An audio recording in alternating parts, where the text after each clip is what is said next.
I got big ring, you mad, get stained, work hard, then play, bad bitch, my taste, we vibe, we lay, you purple, you gay, elite ass, lil' fame, I won't walk, got the same, for wrong, for wrong, these people, for wrong, I try to tell these motherfuckers time to time, for wrong, pussy ass, purple ass nigga, for wrong, nigga your born ass right. Niggas better get their weight up, you little body bitch. Worry about a damn pay cut, you little body bitch.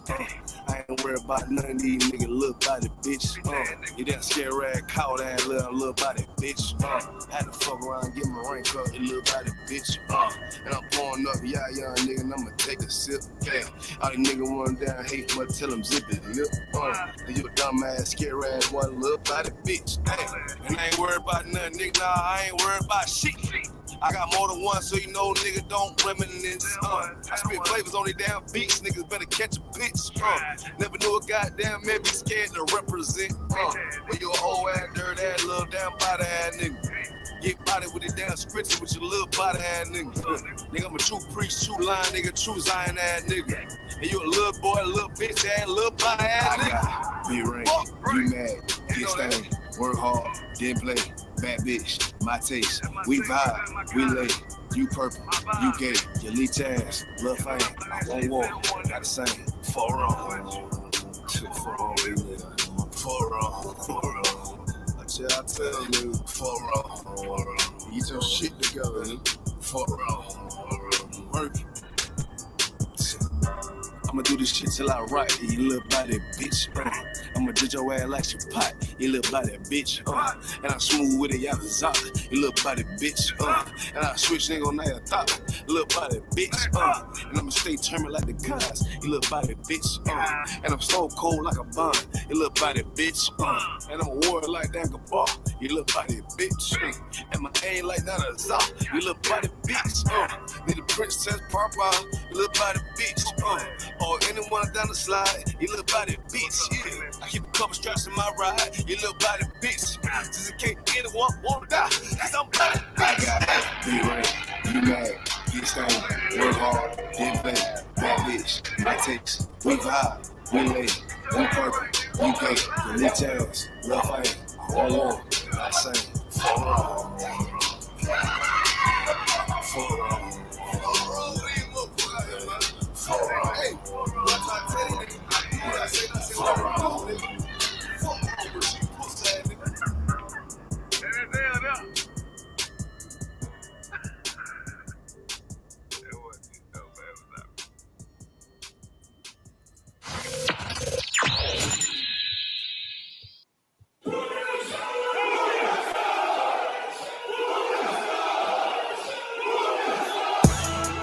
Right back at you again, Officer Shapat Dayakin. Dropping something heavy with these cowards out here. Yeah. Coming straight from 125th, 1 West, Harlem, New York. Home of the truth, nigga. Man of war with hair wool, no idols, loving judgments. God of the Bible, the men above me shout, Boom Yasha, and all the warriors be like, Boom Yasha. Kingdom's ours, all the heathens forbidden. The chosen bow down to no one, it was written. The men above me shout, Boom Yasha, and all the warriors be like, Boom Yasha. All day as we discuss how they don't like us. Captains on streets and corners, all is feeling righteous. Real particular, nobody else there to compare to. Train for war, men in war, and warlike apparel. Prefer our leaders, can't get between us, watch where you stepping. Cause a scene, you gon' see how brotherhood is a weapon. Tough skin protect our wrists, teach girls and kids the violence. Call a prophetess, a priest that ain't nothing without it. More than rubies, cute and understanding when described. Virtue loving, no lip from the daughters of Zion. Gold teeth, earrings, chains, and the rings. Precious metals, fabrics, emphatic stones, and everything. Trying to catch the slang, rewind what we rappers slang. Lost in parables, the scripture breakdowns terrible. Yahshua, Prince of the power, we are the Jews. God on earth, you can see it by watching all our moves. Man of war with hair wool, no idols, loving judgments. God of the Bible, the men above me shout, Whom Yahshua, and all the warriors be like, Whom Yahshua. Kingdom's ours, all the heathens forbidden, the chosen, bow down to no one. It was written. The men above me shout, Whom Yahshua, and all the warriors be like, Whom Yahshua. Man of war with hair wool, no idols, loving judgments. God of the Bible, the men above me shout, Whom Yahshua, and all the warriors be like, Whom Yahshua. Kingdom's ours, all the heathens forbidden, the chosen, bow down to no one. It was written. The men above me shout, Whom Yahshua, and all the warriors be like, Whom Yahshua.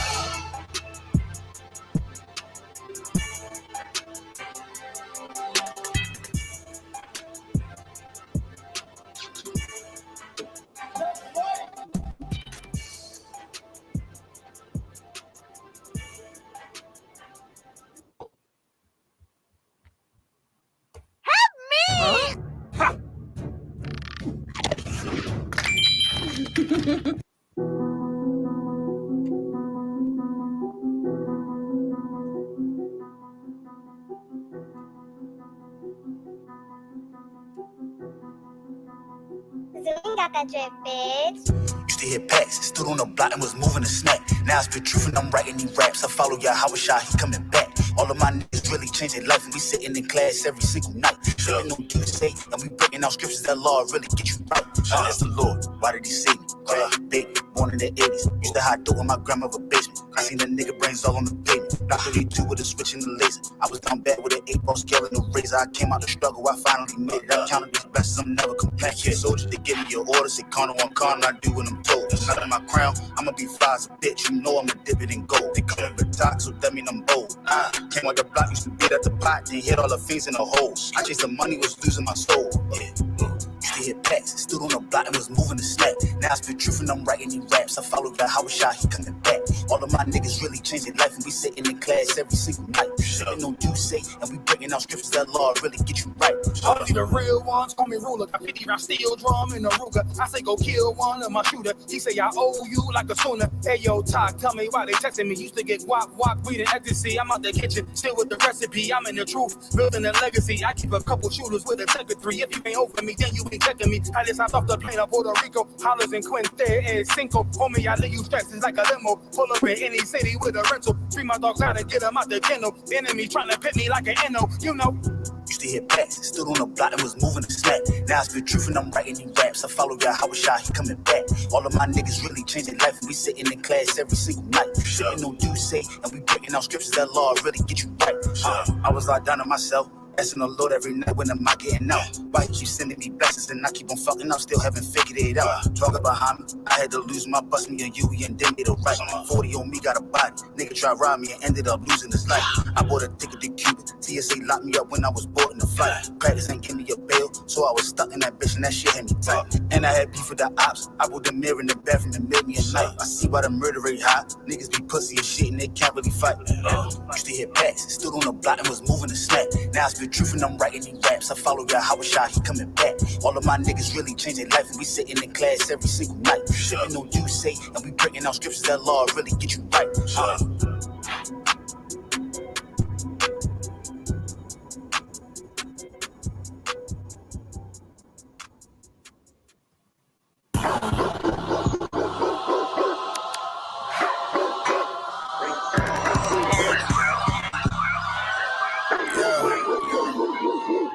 Let's get right to it, dog. You know it's raw. Well, let me catch you if you're showing off. I wanted to get you, I hold it off. 30 Shorty was solid, but told it off. Running the field with the underdog. Don't wanna get involved. I can admit it, I know what it's time and I'm tripping, I gotta regroup. Niggas will fumble a bag, get to the cash fast, gotta salute. I've been a hustler, look how I'm coming up. You running your mouth, better run it up. I'm running this shit like a big dog. Living my movie, they pissed off. Pushing the law cause we in charge. They gon' play this in the synagogues. How do I feel? I'm feeling great. Bigger the problem, the bigger the plate. Making my move, that shit gotta wait. Ahead of my time, keep it in line. Put on their face. I just learned to keep it all to myself. Wait, a couple of niggas that hang with me that'll bang for me. If I'm doing bad, never change on me. We the salt of the earth. We the motherfucking underdogs. We underestimated. You understand what I'm saying? I got tunnel vision. There's a bunch of ways I'm gonna get it. It's my way or the highway if you ain't fucking with it. Do what I say or go about your fucking business and take this money with you. I ain't dealing with no fucking children. If they not my own, going by myself. I'ma die alone. These bitches catch my wave and more just hopping on. They hear what I make, it starts to turn them on. I think it's sorcery, the way they rock the bone. The black magic stick, they stopping by my home when I'm not even home.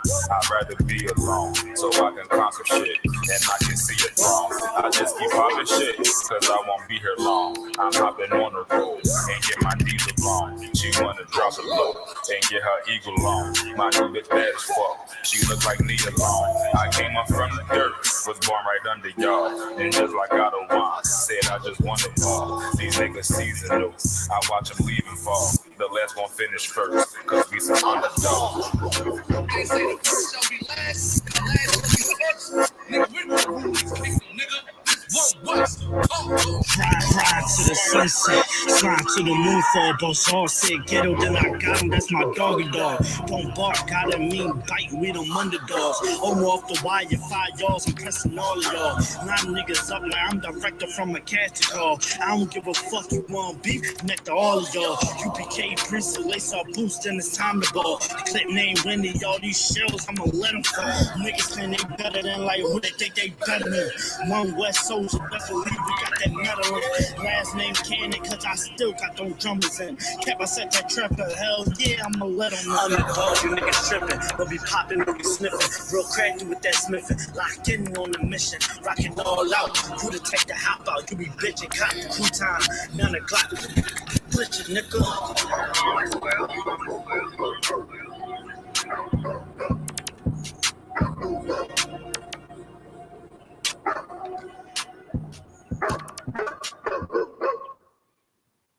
I stand on the statement.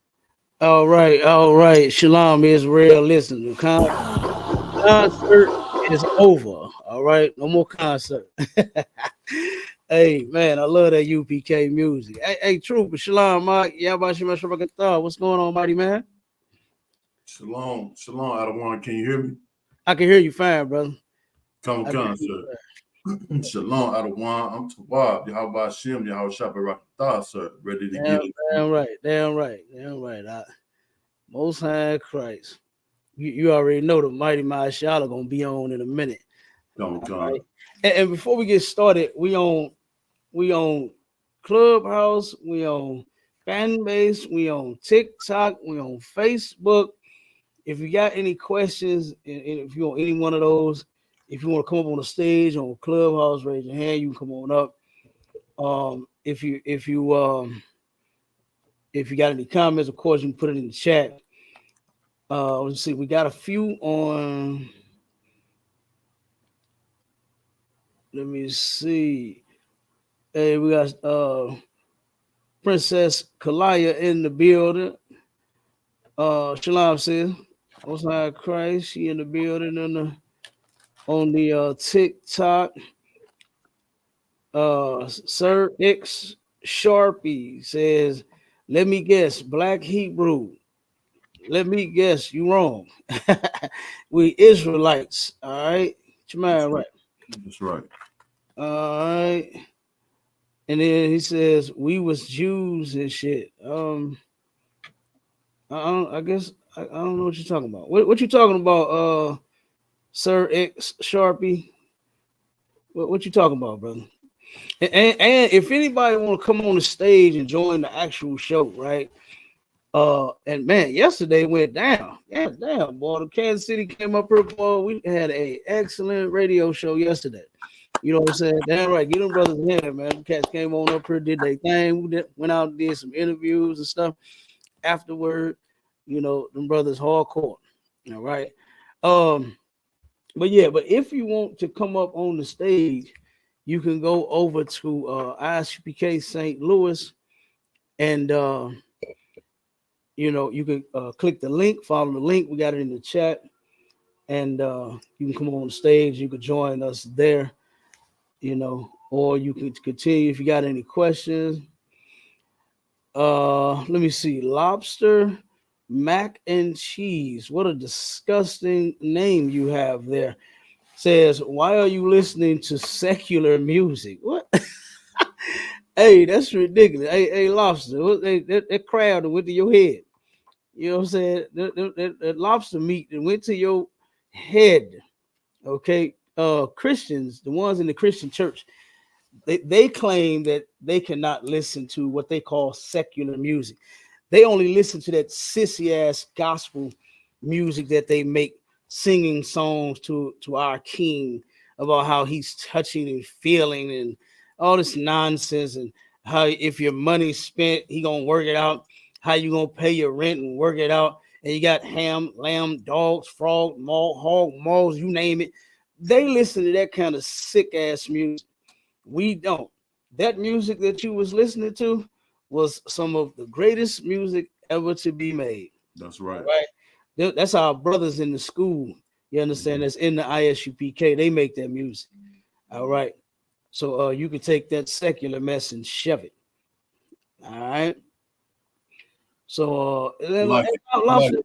One second. Lobster and crab. What to you? What is secular music? What is secular music? So now we can't listen to music, guy.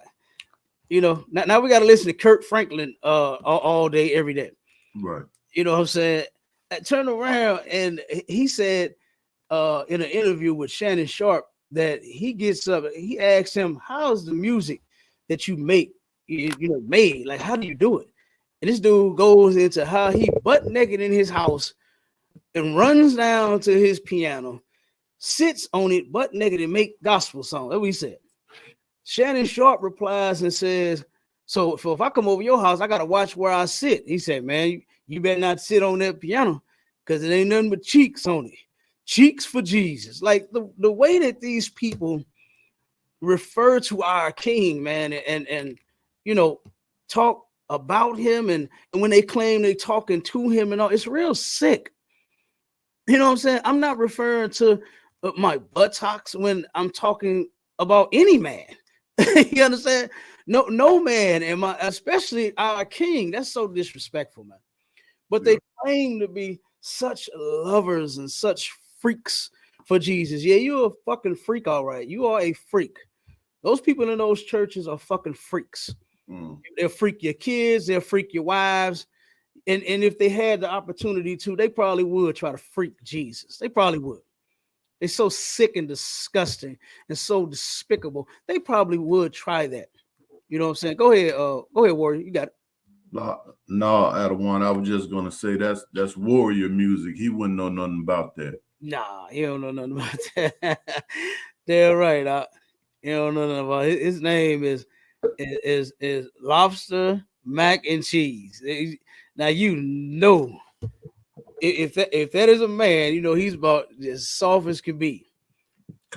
Lobster, mac and cheese, like the names that these cats have on these right. Social medias, man, is ridiculous. Like I would be ashamed to have a name like that. That's right. Lobster, mac and cheese sounds sick and disgusting. Yep. There they go. They just flagged me. Yep. They just flagged me. Oh man, let me see.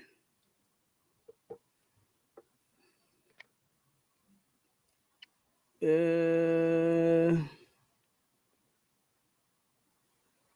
me see. All right. Yeah, they just talk. Look, lobster mac and cheese ain't like that. Lobster mac and cheese ain't like that. They clip me on the TikTok. Nevertheless, we still live. We still going. You understand? I uploaded to TikTok later. Make a bunch of clips. Me talking about lobster mac and cheese is a nasty ass name. And then we'll make clips out of it. All right. So let's move on. We're gonna keep. Oh, and if you don't want to be on the live and you still want to be on the show, you can go to our conference line, and that number is 712-832-8330, and the access number is 910-1409. And then you can be live with us and you can ask your questions and we can give you answers. All right. They got to get these answers out. Okay, let me see something here.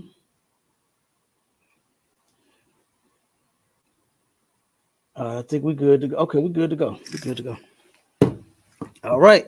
So let's we got the sister on the, we got our sister in the building. Sister Zara, what's going on, sis? Can you hear me? I can hear you fine, sis. I'm doing to Wob. Piggybacking yesterday on when y'all was talking about like the shootings at the graduations. Oh yeah. Come on with it. They were shooting and fighting at my niece's graduation. Oh, come on, sis.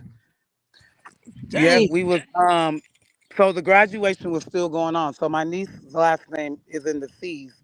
And so my mom, she can't like walk, so she had to like be like away from us. So like as soon as they called my name, I was telling my sister, I was like, I said, let's get mom out of here right now before gets crowded when people start leaving. And so my brother took her, and I'm glad he did. I ran into like a friend. I graduated a year after me, and next thing you know, I seen people running and screaming, and I'm like, what's going on? All you hear was like pop, pop, pop, pop, pop. So everybody started running. So my friend was trying to run the way it was shooting. So I'm like, no. So I took her and we was going inside, and then people started coming outside. It was crazy. Cause I'm Right. like, the graduation was still going on. They had to pause it, and they still had some more students to call, and they wasn't letting them out yet. And the crazy thing was my kids, my sons, my nieces, other nieces, and my nephew was around there right when it happened. They seen him when the person pulled the gun out. They almost arrested my 16-year-old son because the person that was shooting had on a yellow hoodie, but they almost mistaken my son. He had on a yellow shirt, but they didn't take him because they knew it was him. I'm like, my son don't have no gun. Right. Damn. It was crazy. And see, that could have been a whole thing going wrong. Here, our little brother is getting hurt for somebody else's nonsense, all because he got on the similar clothing. Yeah, and I was You know, like, he had on like a yellow polo shirt. The person that did it had on a yellow hoodie, and they had one person in handcuffs. I don't know who the other. I don't know if they caught the other person or not. They said they did. But right? yeah, it was crazy. They wouldn't even let the graduates come out. We had to wait. They had to come out a different door, and Damn. it was crazy. My nieces and them was like bullets was just flying everywhere, and they had to take off and run. Damn. Come on, man. See what I'm saying? And look, sis, I really believe that that's a bunch of copycat foolishness that we do. You know what I Mm-hmm. mean? Calm. I was watching. Now this is totally off subject, but this kind of to the point. Last night, I turned around. My oldest son and my rear was having a debate about Florida Evans, from Good Time, and there was a video of the first video he played was saying that it said I think Florida Evans was a real villain on the show Good Times, right? And as he scrolled, he said, keep scrolling. He gave me his phone. I'm watching the first video, which I think was ridiculous. I didn't agree with that. Then turn around and go. The next one is somebody else making the same video with the same title. Then go with somebody else. It's a female sister. First two was brothers. Then it's a sister with the same title. Then it's another brother with the same title. Then it's a sister with the same title. Then like everybody just jumps on a train. You know what I mean? And I think that that's ridiculous. I really think that is ridiculous to turn around and for some odd reason, and they were saying the exact same things. that's kind of like what I believe this situation is with all of these shootings at uh, these high school graduations. It makes no sense. Let the people graduate. Like, what the hell is wrong with you? You know, Con. why are you fighting and arguing, messing up the graduations, man? You messing up their time. That's their moment. You know, you messing up their moment with this foolishness, man. All because you can't control your doggone self. So I just think that is ridiculous. I hate it to even see that and hear that, even with this one, you know, even with your situation. And like I said, mistaken identity always happens. And in a situation with a shooting, that could have went down really, really bad. Yeah. For innocent people. For innocent people. You're shooting at a whole stadium, I'm sure, a whole, big old gigantic room filled with people. Right. And then And you're it letting off shots and then turn around and now you got somebody else in the same clothes that might get hemmed up because of some foolishness that you do. That's ridiculous. concert and it happened outside and then they was fighting inside. So a fight broke out inside. Oh, They had to mace people, sprayed mace. Because when we first walked in, I only seen one police officer, and I'm like, not thinking that, just happy because my niece is graduating. right, right, And right. then they had like a few, cops, I guess, outside. But I'm like, because I walked up there because we're around the corner, and I'm like, when I walked up there, I didn't see any police officers except for like one squad car, and nobody was even sitting in it to, kind of direct traffic. But yeah, they were fighting inside, and I'm like, the Most High had to been with me and had to been with my mother because I immediately, as soon as they called my niece name and she went across, I waited a few minutes and I told my sister, I said, let's get my mom out of here. And I'm Right, so right, glad right. I did because she could have been stampede on, as people's running. Right, right, right. That happens too. That happens too. Innocent people end up getting hurt.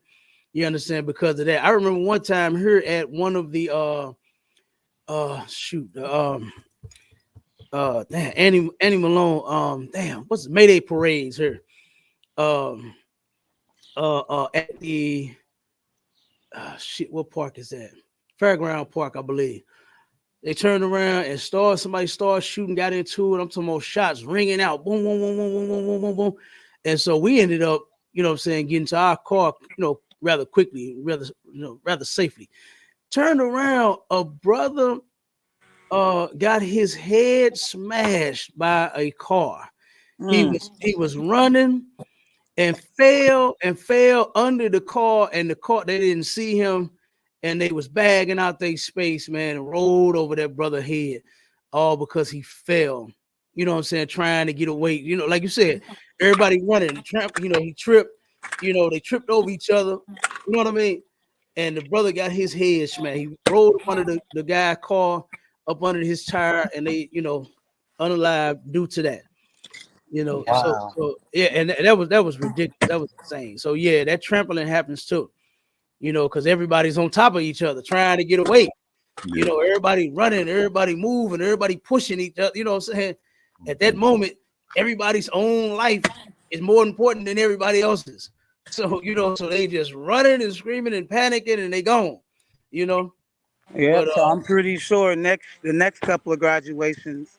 Well, I got to go to one on Tuesday, back at the same location. So I was calling my cousin and letting her know, they were shooting because I ran into her mom and then because somebody else we knew that had graduated or whatever. But I'm glad. I think they had left too. But I'm like, this stuff is like crazy, and people always say, "Oh, it won't never happen." I'm like, you don't. It can happen anywhere. You can be just walking down the street right, and and summer's not even here yet. See where I'm at, Cap? Summer's not even here yet, and they just cut up. They cut up. That's why I told my kids, I'm like, look, we're not going to anybody's parks because they do it in broad daylight at the park. You can be walking down the street and somebody's shooting at somebody else in broad daylight. It's just like, and anywhere you go, it's just not safe. right, right. That's crazy, sis. Damn. I was Well, just like, and well, my thank poor nieces and them, they were they was traumatized, and right. because the first thing I did, I just started freaking out. I'm like, my kids, my nieces, my nephew, they was around there. And so I had called my other niece because I thought she was there. And I was like, they're shooting. And she started freaking out. She's like, where? And I was like, outside, and she's like, "Where's everybody?" I said, "They're around the corner," and I'm like, "Grandma's gone." So then my 11-year-old, he called me, and I started freaking. I'm like, "Where is y'all?" And I forgot they walked around her to meet my niece that was coming out. And they're like, "No, mom, we're fine. We ran across the street, but we seen everything that was happening." Like that stuff is traumatizing. And Yeah, I'm it like, is. y'all sit here and do this when people is trying to see their loved ones walk across the stage. And Right, sis. And thank the Most High you didn't panic. You know what I'm no, I saying? didn't. I had to, keep calm because I'm just like, where Yeah, am I gonna run to? Because the bullets seemed like they was getting closer. When they were shooting closer and closer. So I ran inside and grabbed my friend because she was trying to go find, I think, her kids and her husband. And I was like, we cannot go around her. They could still be shooting. I said, we need to go inside here. And then people was coming out, like right. it was a stampede and everybody just started running. But the police got there. They had more cop cars came. I was shocked they came that quick. Mm, mm, mm. That's terrible, man. It was so terrible. And That I'm just is like, terrible. my poor niece, she was shook, At the, shooken up. and how old were they at the that was graduating?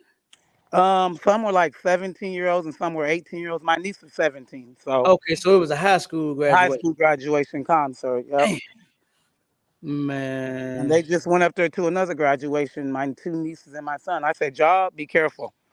Please be careful. And if you Right, see right, anything right, suspicious or funny acting, leave. Don't even stand around. Just get up and walk and leave. right. For real. But I'm pretty sure they'll probably have more police cars after yesterday because I got a lot of people. A lot of people was texting and calling me. Even family members that couldn't even make it from out of town was calling me like, "Are you okay?" And I was like, "Yeah." And it was like, "We heard that they was shooting there." I was like, "Yeah, we all." I said, "We all to Wab. Everybody, I got my mom out of there safe and sound." And Right, right, right. I was just like, I cannot believe this at a graduation. Yeah. Like And then they have like a school lock-in, and so they had that secured with police officers there, but my niece didn't go. She's like, I don't even feel right going after what happened. I said, no, I wouldn't feel right with you going anyway. Because just because, the school is secured, that don't mean nothing. Somebody can still, make a way. And because a bullet does not have its name on it. right, especially when our people get to shoot. Like we don't understand that. And for all of this time and all of these years, we do not see that we do not make good criminals. You know what I'm saying? We're always missing the target. We're always hitting somebody else, and they got nothing to do with nothing. We're just not good criminals. We just Mm-mm. are not good criminals, man. Blacks, Hispanics, and Native Indians do not make good criminals at all. I was just watching a show to where these people get to running from police and they pull you over and all this kind of stuff. Man, it is. I thank the Most High for protocol. To where you get taught in the ISUPK how to deal with a traffic stop. To where you will be able to go home safely if you sense any kind of danger. Because I'm not saying that it can't happen. Because these cops out here, they seek blood. These devil cops seek our blood. So something could possibly happen. But there is a way that you get taught and you get trained in ISUPK to conduct yourself at a traffic stop to where you're not paying. I just seen people hurry, police pull them over, they hurry up and jump out the car. What is wrong with you? Well, why Yeah. are you getting out of your vehicle and approaching the police? Why are you doing that? They're going to say that you're walking up on them with something.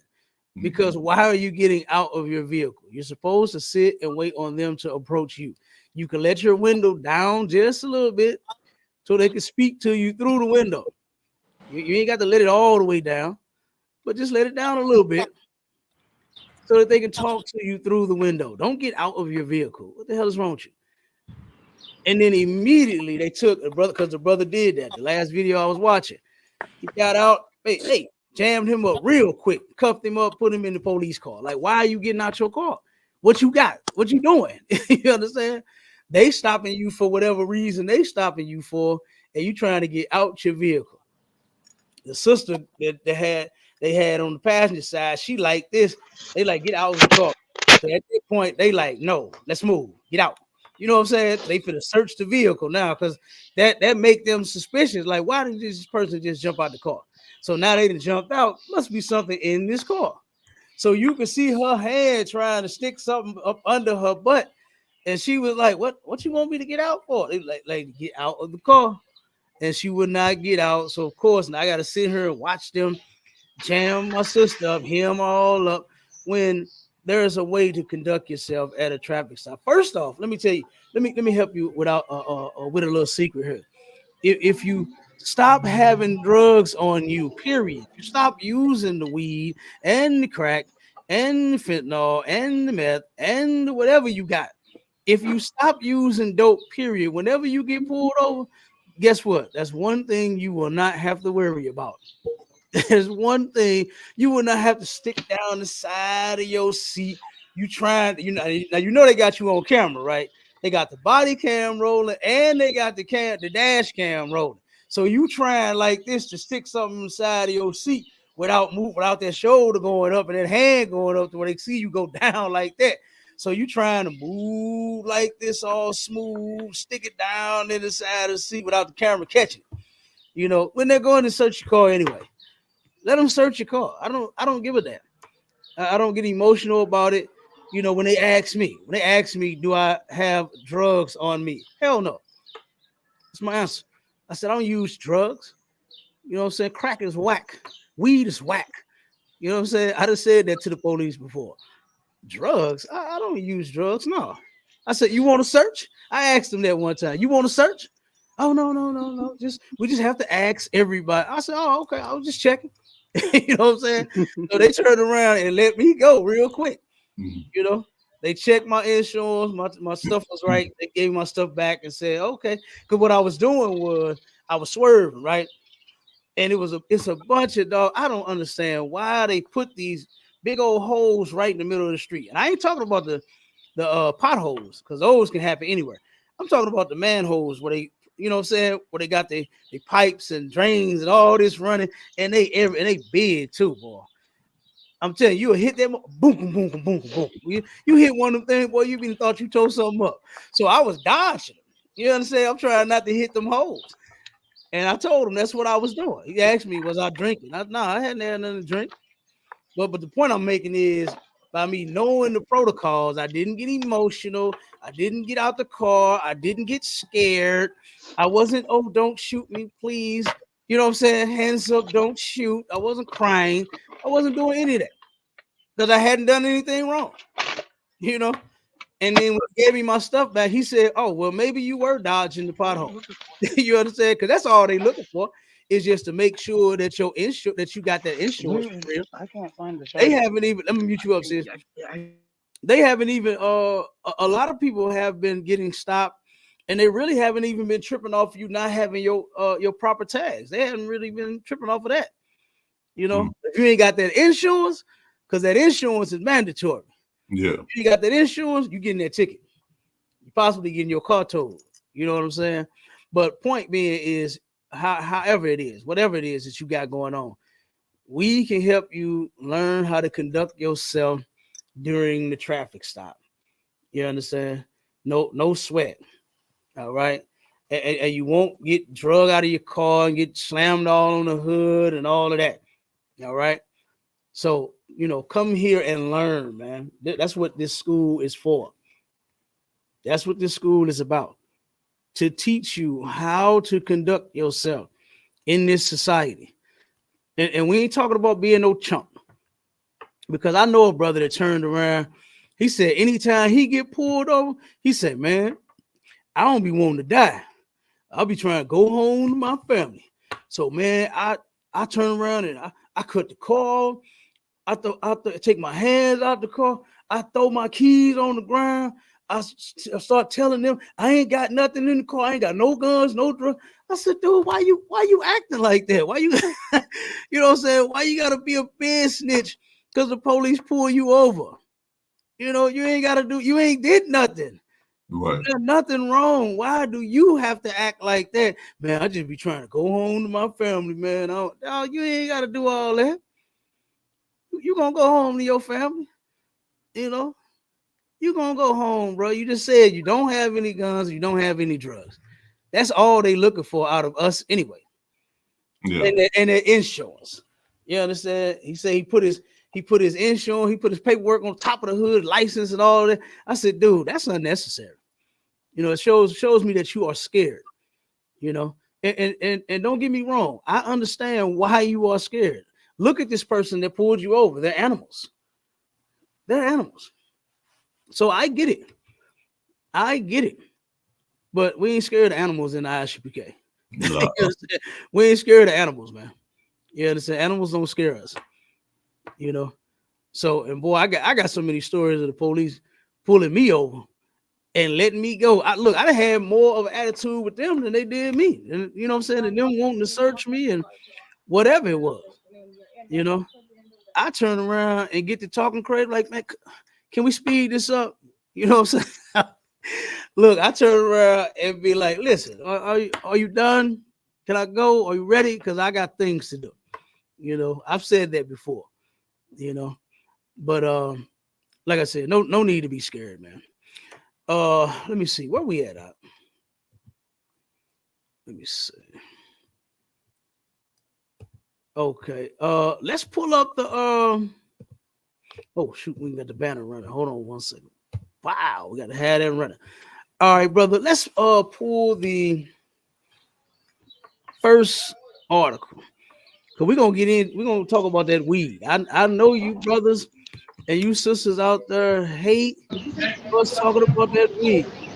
Hey sis, did you want to say something real quick?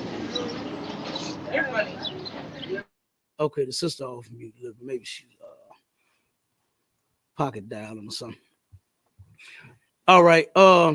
Yeah, I know y'all love that weed. I know you do. But we're gonna smash that thought in your mind that it's okay for you to smoke it. You understand? We're gonna show you in the Bible where it's wrong, and we're gonna show you the new research that's coming up, because you know that they have been researching these drugs now that the weed, now that it has come legal, right? And they're starting to find out all of the negative effects. You know, all the whole time you junkies have been saying that weed helps you for some odd reason. It helps you cope with this and cope with that. And no, all along, guess what? It has been wrong for Blacks, Hispanics, and Native Indians to smoke the whole time. That's right. Why? Because it's in the Bible.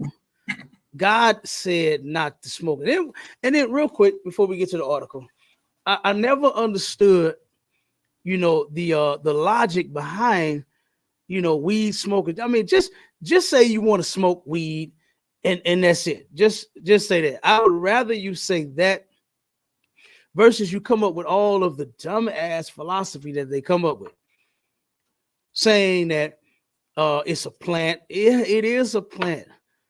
You know, crack comes from plants too, right? You know what I mean? Cocaine comes from plants. That is dumb and ridiculous to even say. Right. You know, then they turn around and say, you know, stuff like we never hurt nobody. Oh, are you kidding me? You have not seen all of the people in the hood that got hurt behind smoking some weed? Have you not seen it? You know how many fights them broke out over some weed? You done witnessed that before? Come. And they saying weed don't hurt nobody. Yeah, it do. It'll get you hurt too. Take too many puffs. Take one more puff than the two that you were given. There's going to be a fight. You're going to get hurt. You're going to get hurt. And then what happens when you do research is you'll find out what happens when you smoke it. It makes your lungs blacker than cigarettes even. Now, that's one thing I can't stand. I can't stand the smell of either one of them. But the cigarette smoke, man, when I go places and they, you know, people standing outside and taking a smoke break and all, I'll be about to die. You hear me? I can't stand that weed smoke, but I really can't stand that goddamn cigarette smoke. Come. And boy, I'll be about to die, choking, coughing, and everything else. My body, my lungs are trying to get smoke out of my lung, out of my body, trying to get that's what the lungs do. It gets the smoke out of the body. You start coughing. Smokers think that that weed smoke, the more you choke, the better the weed is. No, dummy. It's just your body and how it's naturally designed to help you get rid of the smoke. You start coughing. That's because you inhale the smoke. It's not because your weed is good. Your weed is trash. Your weed is trash. Your gas is trash. Your kush is trash. Your sticky is trash. Your seeds is trash. Your regular is trash. Your what else they call them out? What else they got out there? What other names they got? And strand. They got the devil selling a whole bunch of them now at his dispensaries. I've been seeing these as I've been looking up this stuff. I've been seeing these advertisements at these dispensaries. Boy, they got a whole bunch of strands. Right. They got all kinds of names for the doggone dope now. You know, here you thought that you was the greatest namer of the drug, calling it Kush. What they say, Kush is my cologne. That is so sick. Walking around stinking. Yeah. Smell like you stink, like something's wrong with your body and your pores. You know what I'm saying? And here you go make a song, put that in a song talking about Kush is your cologne. Glorifying in your wickedness and in your nastiness and in your smell, your stinky smell. That is crazy. But go ahead, Doc. Come, sir. Daily marijuana use outpaces daily drinking in the U.S. A new study says. Okay, they turn around and find out that this weed smoking didn't pass the alcoholism. They turn around and see that you like what they've done for you. And what you don't understand is this is a strategic move of our oppressors to turn around and legalize the drug that you desire. They know that you are such a great junkie that you have to have it. Now they've given it to you. Now, you know, one of the things they took away, right, was their right to carry a gun. That messed me up. When they did that, I said, oh, my God, you already know what this is about. This is to keep us defenseless. I don't understand why people don't see it. I don't understand why you getting high for however long you stay high, smoking that weed and getting the munchies and eating up everything in your house. I don't know why that's more important than you being able to arm yourself, you know, and defend yourself and your family, you know, in the time that, you know, that would ever arise. You understand? I don't understand that. Right. I don't understand that. That's not more important. Me getting high is not more important than me being able to defend myself. I got to be able to hold it down. I got to be level. I got to be clear in the mind right here. That's right. That's right. You understand? And weed alters your mind. It alters the mind. It alters the body.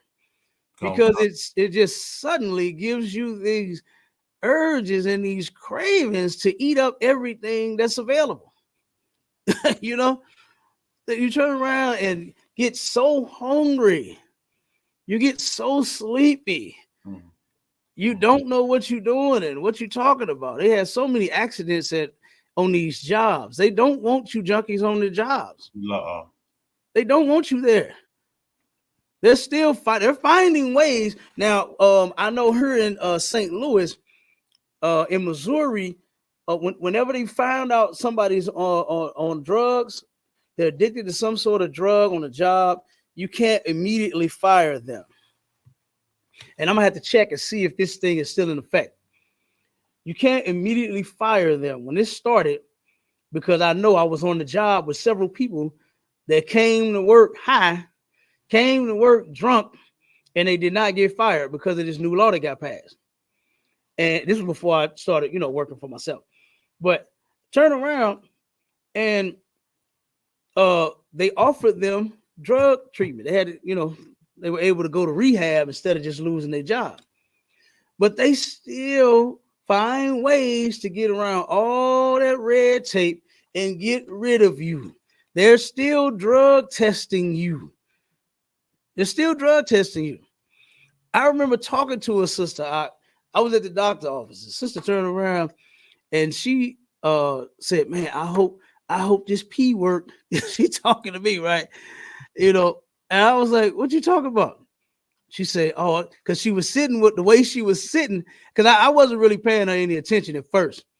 But the way she was sitting, she had someone else's pee in between her legs. She had them closed real tight so that it could stay warm. You know what I'm saying? Because you know on the test, it can detect how warm they know if it's real pee coming up out of, you know what I'm saying, a real body, or if it came out previously, because it's not going to be as warm. You understand? It's not going to be as warm. So she had them lit, and the sister just said to me, "Oh man, I hope this pee worked." And I was like, "What you talking about?" She said, I'm trying to get this job at I think at Barnes. You know, now just imagine a drug addict working in a hospital. The drug addict that's going to take the damn drug test high, I'm sure. Sure, she was high taking the drug. She's going to go to work the same high, and then she's going to mess up something and be the cause of some person getting hurt or possibly losing their life, man. All because you are a drug addict. Just get off the drugs. Right. And that's what I asked her. I said, "Sis, wouldn't it be better to just get off of whatever drug you want? Then you'll know your own pee will be clean. You wouldn't have to sit." I said, "You wouldn't have to sit looking silly." I said, "You look real silly. You wouldn't have to sit like this, trying to warm up somebody else's nasty ass pee. You don't know what the hell in they pee. Right. You don't know if they on drugs or not too. You know what I mean? Like, you don't even know. And here you go for to turn in somebody else's damn pee. You know, so I just thought that was ridiculous. And I hate that for my people, man, because just guess what? You are not supposed to be a drug addict. You blacks, Hispanics, and Native Indians, you were commanded not to be dope fiends. Yeah. A weed head or crack head, you ain't supposed to be none of them kind of heads. A pill head, a hookah head, a cigarette head, whatever kind of thing, or now what's that, the vapor, a vape head, a pen head, like that is ridiculous. Turn around, they got the weed in the vapes now. They got it in the vapors. So guess what? So you can get high all day, every day. The damn K2 head, man, that is ridiculous. But do you know how many people are strung out on their K2 out? It is so many to make your head spin. Almost all of the homeless, man, they just feel like they ain't got nothing else to do in life. Almost all of the homeless, every time we go and feed them out, they high on K2. Straight up. They be looking like zombies. Some of them we can't even feed. We just have to put the food on the ground for them in the bag, leave it in the bag, and put it on the ground for them because they be so high. They don't even be understanding what we saying. We be talking to them, trying to feed them so they won't pass out on these corners they living on, and then they just sitting there. They just zombies out. Zooted. Zombies out. I went to grab something to eat after coming out of one of my contracts the other day. The brother sitting there, he's stuck on that K2. He's sitting on the ground. He like this, just slumped and just stuck, just looking up. He was just sitting like this. He could not move. He was just zoned out. I said, God damn, man. And nobody even cares when they, see this. No, I don't see no other organization out here trying to offer these brothers and sisters help. I don't see it. So it's crazy though. It is crazy. But let's get into that article, son. Come on, sir. Again, according to ABC News, daily marijuana use outpaces daily drinking in the U.S., a new study says. All right, here we go. Millions of people in the U.S. report using marijuana daily or nearly every day, and those people now outnumber those who say they are daily or nearly daily drinkers of alcohol. Yeah, so now they turn around and getting this weed in every day. You think now it's crazy how they can't see it. They really believe. And do you know it was an organization? What is that? Shoot, I can't think. We got the information here in the school, hanging in the school, but it was It was two offices they had over on Kings Highway at the what we call the Sears building, right? It's some brothers that own the building, and they rent them out, saying, to different businesses.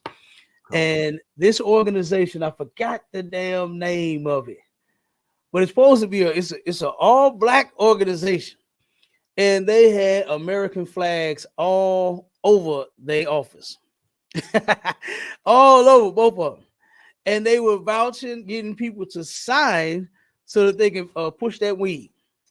Here in St. Louis, they even offered to once they what was that for? I think that was during Obama's administration. During his administration, they was trying to, taking names and getting, supporters to get that weed legalized, right?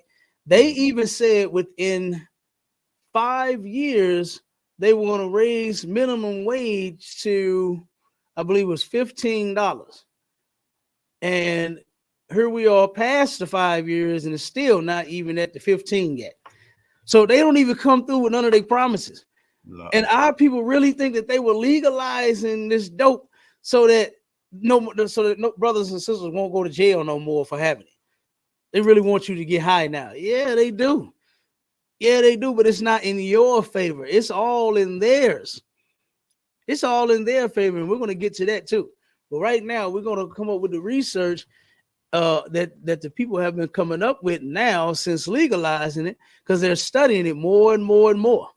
They're trying to find out if it really has any claims to curing cancer. They're going to research that now.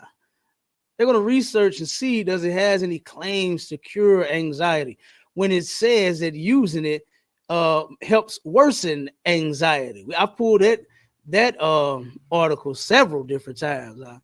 That's a lot of Negroes' excuses. It calms my nerve. It calm me. It calm you down because you're ready to go to sleep.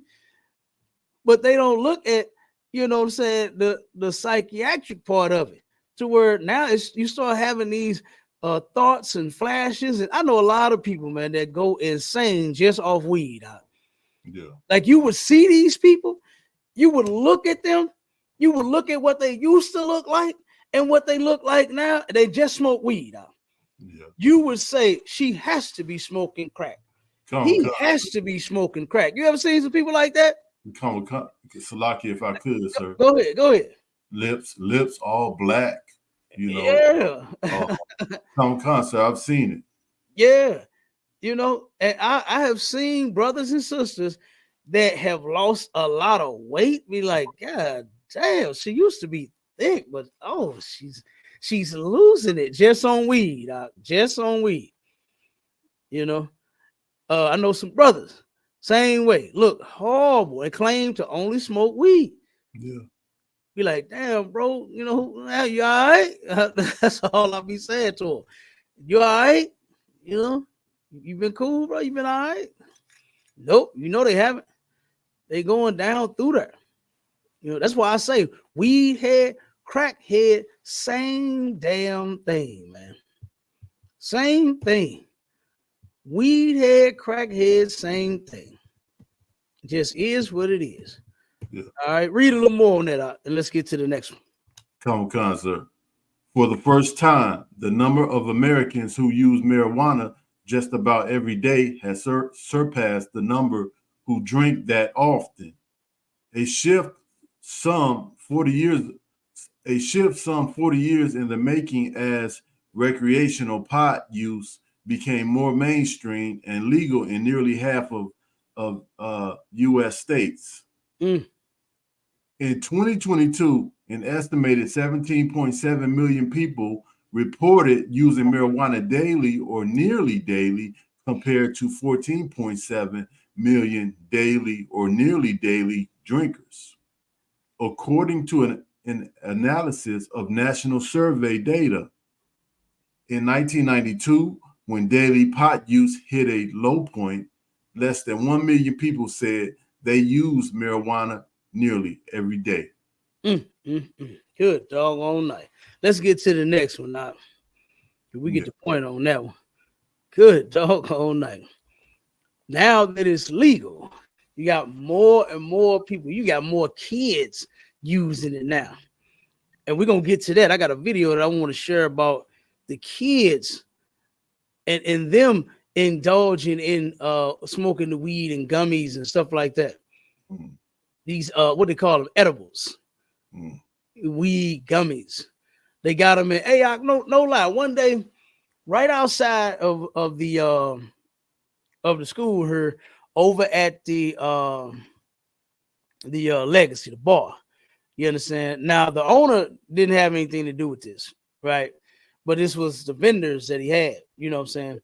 He had this sister that made tacos. Man, Taco Tuesday, boy. Hey, you seen them long lines we used to have in our food drive? That's how long the lines be for them tacos. But the sister, they on swole too. I know little small tacos. You understand? I'm talking about she give you the big old wraps. Oh my God, man. The sister had it going on. She had a good thing going on. And someone that was with her brought a table over while everybody was waiting. They set a table up, boom, set the legs up, bam, and then start going in the bag and putting all these chip bags and all these candy bags on the, you know what I'm saying, on the table, lined it all up. And I said, what? Oh, they got chips and shit.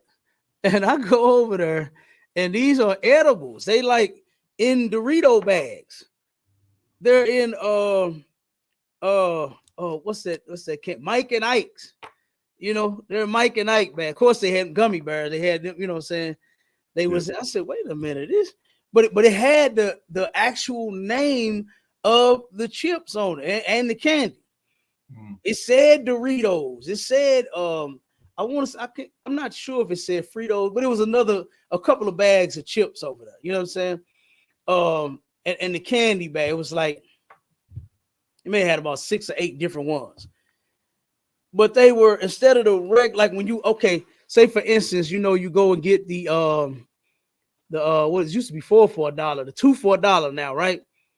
That size bag, take that in half. Take that small chip bag and make it in half, and that's what it was. Instead of it being the 2 for $1, you know, Dorito bag, it was half the size, but it was still the same Dorito logo and everything on the front, but it was filled with edibles. And I said, man, like now if I hadn't read and been looking at this, you know, because I'm like, damn, why is the bag so small? You know what I'm saying? I'm looking at it, paying attention, you know, because I'm like, what is this? You know, and then the brother heard me say it, you know, the guy who set the table up, he said, oh, them edibles, OG. I said, oh, shit. You know what I'm saying? I was like, damn. But just think about it, huh? What if a kid is standing there? What if a kid see Doritos and pick it up and say, Mama, buy me these chips, and then the mother's not paying attention and buy the baby the chips, and then the baby busts it open and there's some candy in there instead of some goddamn Doritos, and then the baby gets sick off of the doggone Dorito bag, which is actually edibles. Right. That stuff is happening.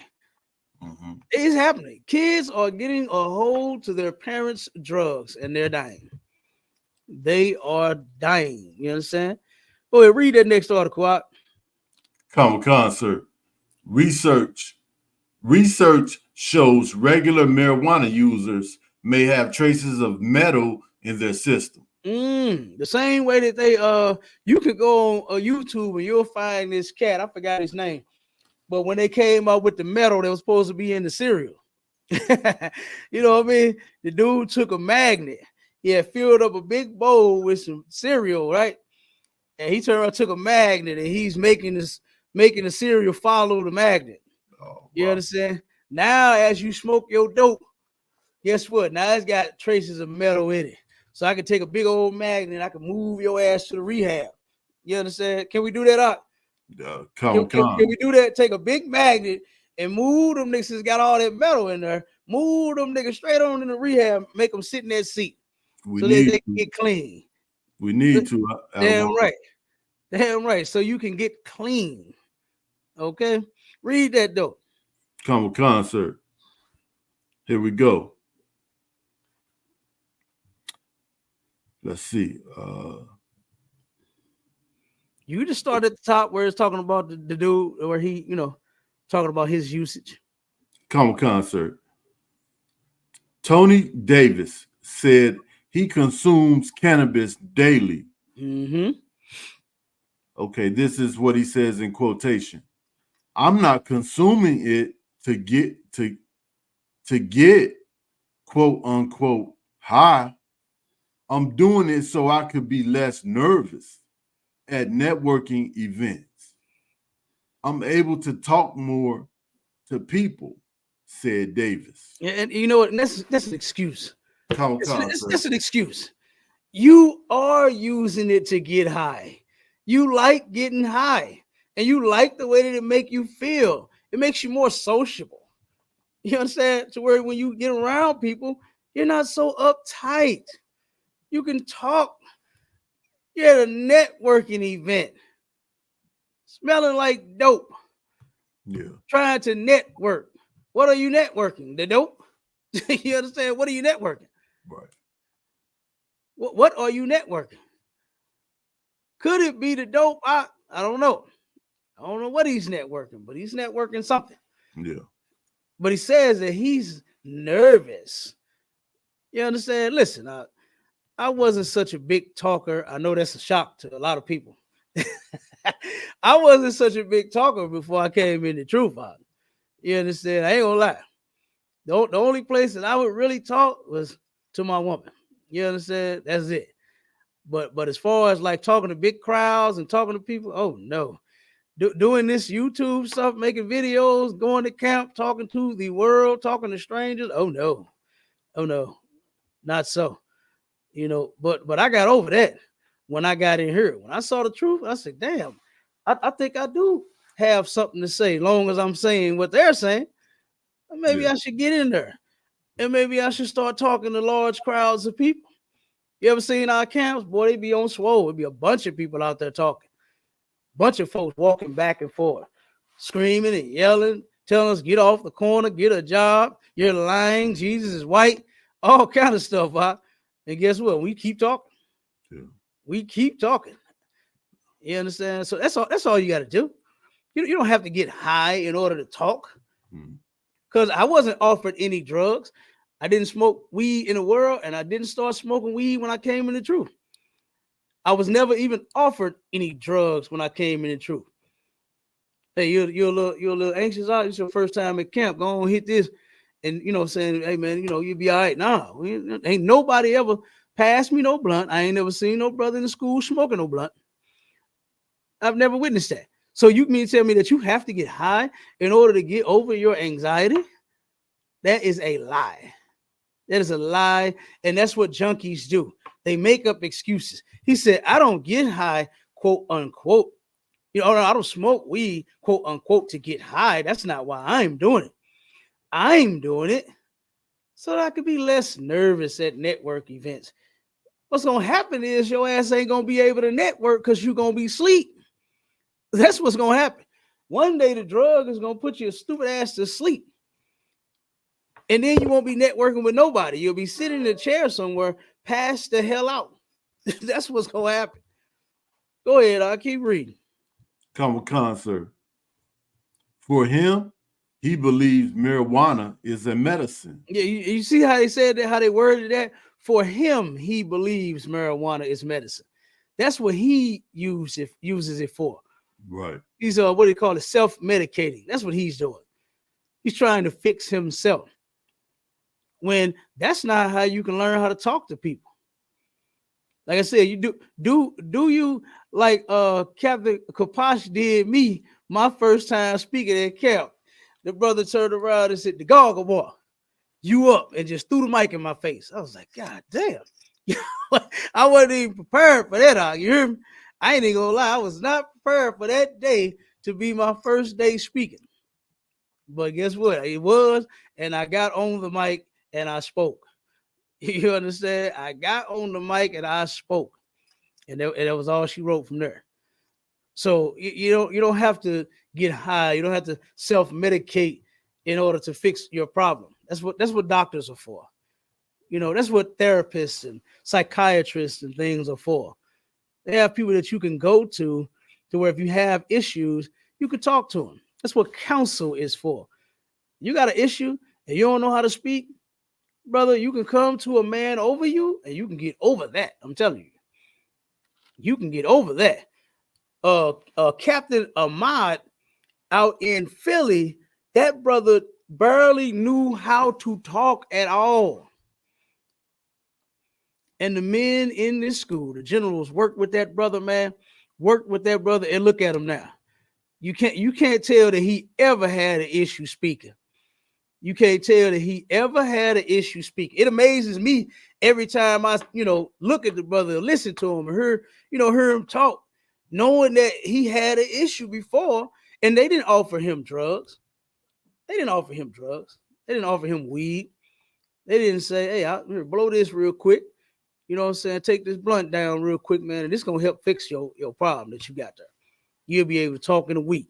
Smoke this. Nah, they didn't do him like that. Right. They would never offer a brother no drugs. They worked with him. They taught him how to talk. He got in classes, and they gave this brother English and reading and all kind of classes to help him with his problem. Not giving him no weed, but this goofy thinks that he had to turn around and smoke the weed in order to, to be able to speak to the people. Go ahead. I'll keep reading. Read them all. Come on, sir.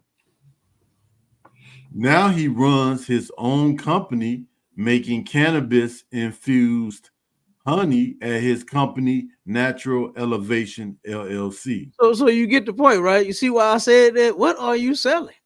What are you networking? Yeah. He's networking his product. Like for instance, certain what is it? I don't know what they're called now because I've been out of this field for a while. But I was at one point selling vitamins and energy drinks and snack boys like Melaleuca and some other kind of I forgot the name of it. I forgot the name of the other two things that I was selling. You know what I'm saying? I had some websites. People can go on the website, purchase them some vitamins, some one-a-days, men's, women's, children's, you understand? Lotion, soap, all kind of stuff, all kind of natural products and all this mess. And you see what he's doing. What they would advise you to do was take your products, if you're a man, use the men's one-a-days so that you could be the testimony saying, hey, I take the one-a-days and I wake up every day feeling good. You understand? You could do that.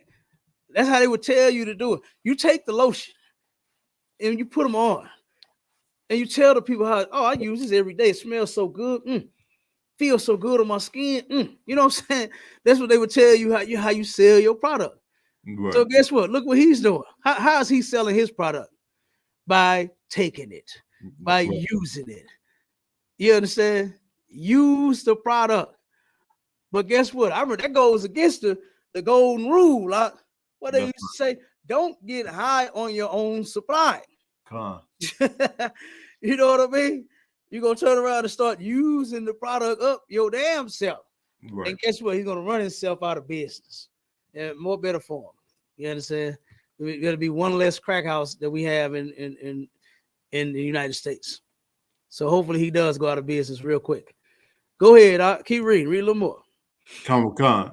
This is something else he also said, which is in quotations.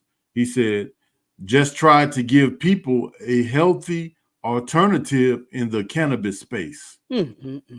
Because it's more than just chocolate chip cookies, brownies, and Rice Krispies to offer consumers. said Davis. That is disgusting. That is disgusting. So instead of the old stuff that people were doing, just making brownies and cookies out of it, now he says he want to offer something healthier. Are you kidding me? Drugs are not healthy. Period. They're not healthy at all. And we're going to show you. You drug addicts out there already know how unhealthy it is. Yeah. You know how unhealthy it is. But you think because you go to your church and you tell them to pray for you when you're sick, you think you're going to be all right. One day that drug is going to have a complete hold of your organ and it's going to shut down on you. That's how you end up getting sick. You're going to fill your body with this poison, and one day you're going to be sick. You're going to be sick, and you're going to be sitting there. You're going to go to your pastor, or you're going to your bishop or your reverend or your deacon, whoever he is, and you're going to say, Pastor, I need you to pray for me. I need you to pray for me. The doctor said this. The doctor said that. The doctor said cancer. The doctor said this. The doctor said my heart rate. Because it affects all of that. Drug use will affect all of that. All right? Yeah. So go ahead. I'll read a little more. Common sir. Davis is one of millions who use marijuana nationwide. Recent polling shows roughly 16% of people nationwide reported smoking marijuana last year. This is ridiculous. This is insane. This is insane for this use of drugs to be at this rate. You know what I mean? In our community, should nobody be doing it. The percentage of marijuana usage should be zero in the Black, Hispanic, and Native Indian community. That's what it should be. Let the other nations of people have all of the drugs they want. Let them get as high as they can get. If they want to get high as the sky, let them do it. But you remain sober. You were commanded by your God to not do such a thing. Okay? Skip down a little more and get to the metal part. Come. Here we go. Now, some research shows they may have been exposed to toxic metals. Toxic metals. Ooh-wee. Keep reading. Common sir. A recent study from Columbia University shows marijuana users had significant levels of lead and cadmium in their blood and their urine. It's in your body. You understand? Toxic metals, not nothing that's just going to go through your system and come right on out. You understand? Hey, Shalom, Jacob. We got the brother Jacob in the building. Shalom, Yahweh Shem Yahweh Shabbarakatah. I'm going to greet you like we do brothers in the school. That's how we greet you out. Yeah. And then the link on the it's in the chat. I'll post it again. If you want to come on up, you can. Let me post the link for the brother. The brother jumped on with us yesterday and has a couple questions. Come. I'm gonna post the link again, Jacob. All right, so if you want to come on up, you're more than welcome. All right. So go ahead, keep reading. Cap, the article said lead. Huh? The article said that the study showed that some of them that had lead in their system. Yeah, that's what I'm talking about. Keep reading. and they don't understand it. That lead showing up is toxic, guy. Come, sir. That stuff is no joke. It said toxic metals, period. Right. You understand? That's what it said. So if they don't understand that whatever metal it is toxic to your body, Lord be with them. You understand? Lord be with they dumbasses. I don't even see why in 2024 people have not said, you know what? Drugs, period. All of them. I'm done with them. Yeah. I'm done with drugs. Why are they still on them? I don't get it. I don't get it. They destroy your whole family. The whole neighborhood. The whole neighborhood. The whole neighborhood. I know a sister, man. I'm telling you, I grew up with this sister. She, when we were teenagers and when we became young adults, she used to let men have sex with her for McDonald's and a blunt. And right now, she's on more drugs than that. She missing a bunch of her teeth.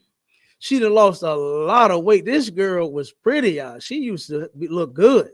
She used to have a nice body, pretty in the face, had them 2 goals on the side. You know what I mean?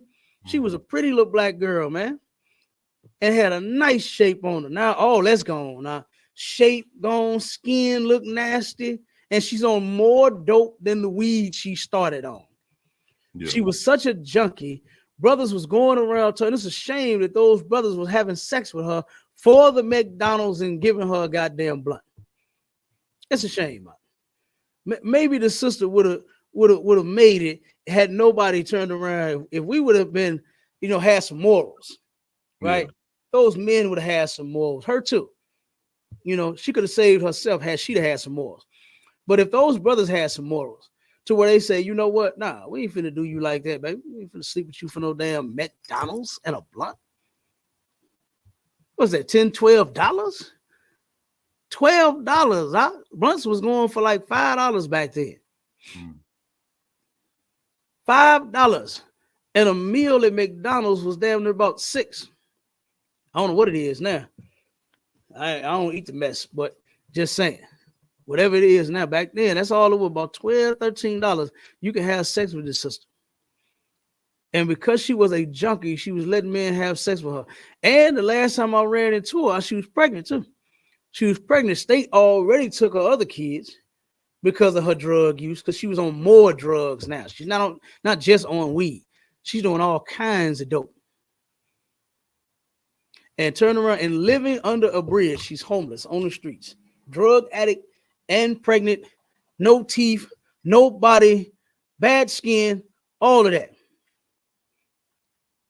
You'll see a picture of her from back then and now. You'll be like, this can't be the same sister. This cannot be the same sister. And you could tell she tried to play it off, Fox. She was, you could tell she was ashamed of, for me to remember her from back then. Yeah. And to see her now, you could tell she was ashamed. She kept trying to laugh and try to, laugh it off. But I could see right through that. I could tell because I saw it on her face because I was standing there talking to her. She was really hurt by that because she probably remembered like, damn, this guy remember how I used to look. Yeah. He remember when I had a place to stay.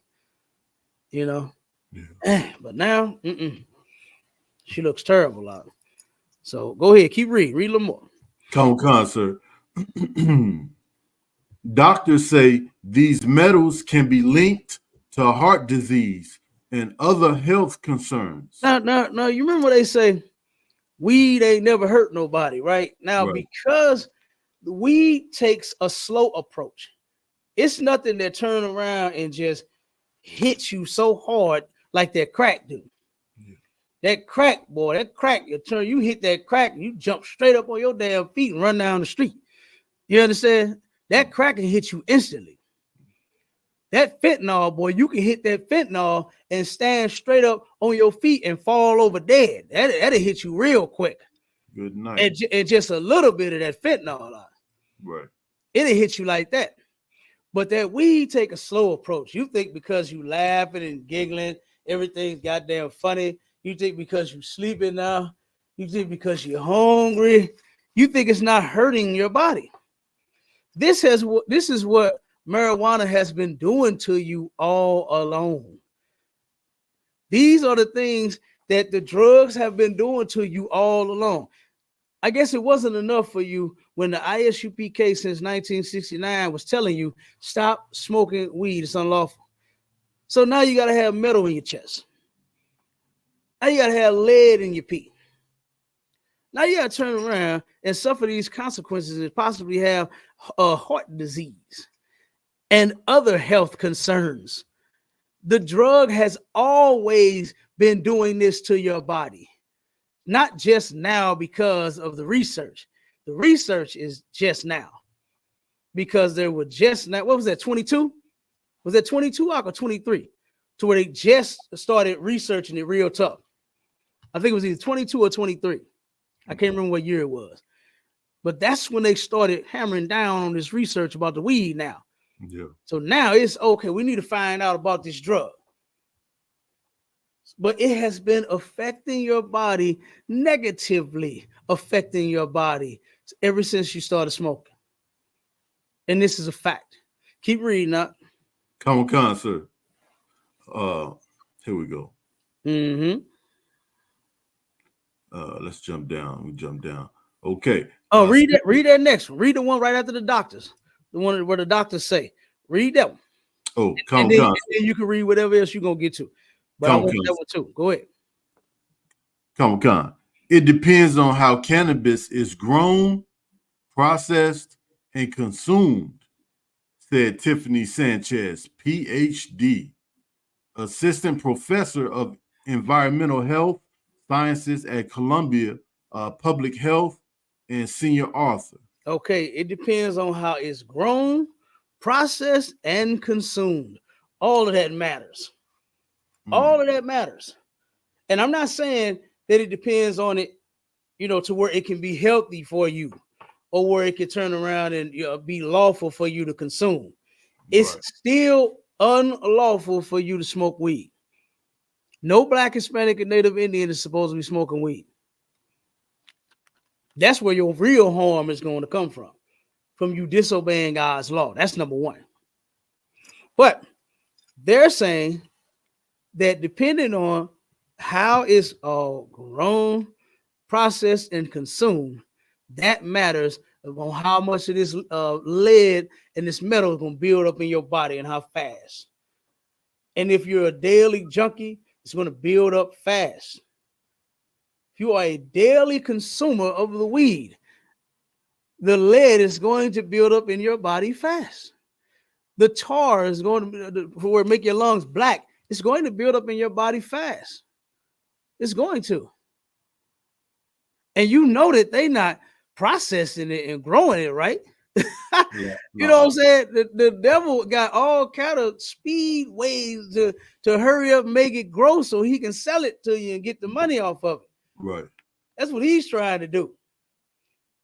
So you already know he's not just putting the seed in the ground and just letting the rain hit it, watering it every day. That's not what they're doing. That's not how they're doing it.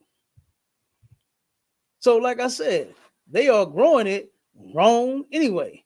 The plant is supposed to be used for medical reasons, medicinal reasons, not for any type of blunt, hookah, vape, pen, zigzags, rolling papers. You understand? That's not the reason. You're not supposed to be smoking it at all. You're not supposed to put it in an oil. Not supposed to put it in a brownie because you're getting high. You're getting high off of it. Yeah. Not supposed to put it in a gummy. Don't put it in a chip bag. That's not how you're supposed to be using it. You're supposed to go to your doctor if you have an issue. That's what you're supposed to do. Pull the next article real quick, and I'm gonna show, and then we're gonna get them scriptures too. We'll get that at the end. We'll get the scriptures at the end. I was ready to pull it now, but we'll wait until the end and we'll get these articles out the way. Jump to the next one for me. Come on, sir. All right. Let's see. Okay, the next article is about weed overdose. Go ahead. Yeah. Come on, sir. Come on with it. Okay, here we go. Here's the title: Cannabis overdoses rise among older adults. Mm-hmm. The legalization of cannabis and the popularity of its edible versions is having an unexpected effect. More seniors landing in emergency departments with overdoses. Are they understanding that? I said an unexpected effect. You thought that the dope was gonna make you happy. You thought it was gonna make you hungry. Now that the devil, the white man, took and legalized the weed. Forget about it. Brother, right across the bridge, right, was the first dispensary in this area. Over in was Centerville? It's either Centerville or Cahokia. I think it's Centerville. Right over Illinois, East St. Louis. Right?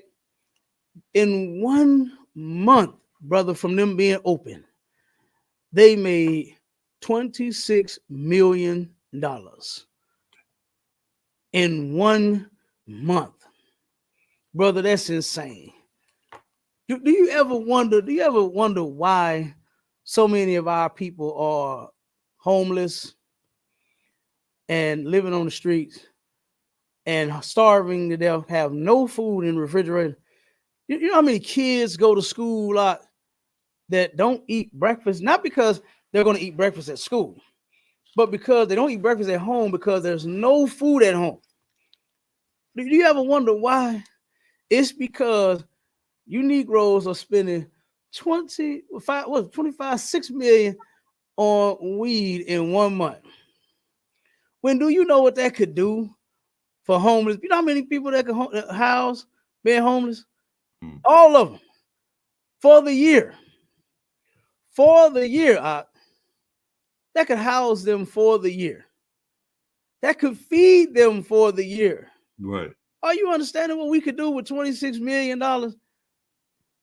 Give Commanding General YAHANNA your drug money. The money that you are going to go spend on weed, don't go spend it on weed. Don't go spend $26 million on weed.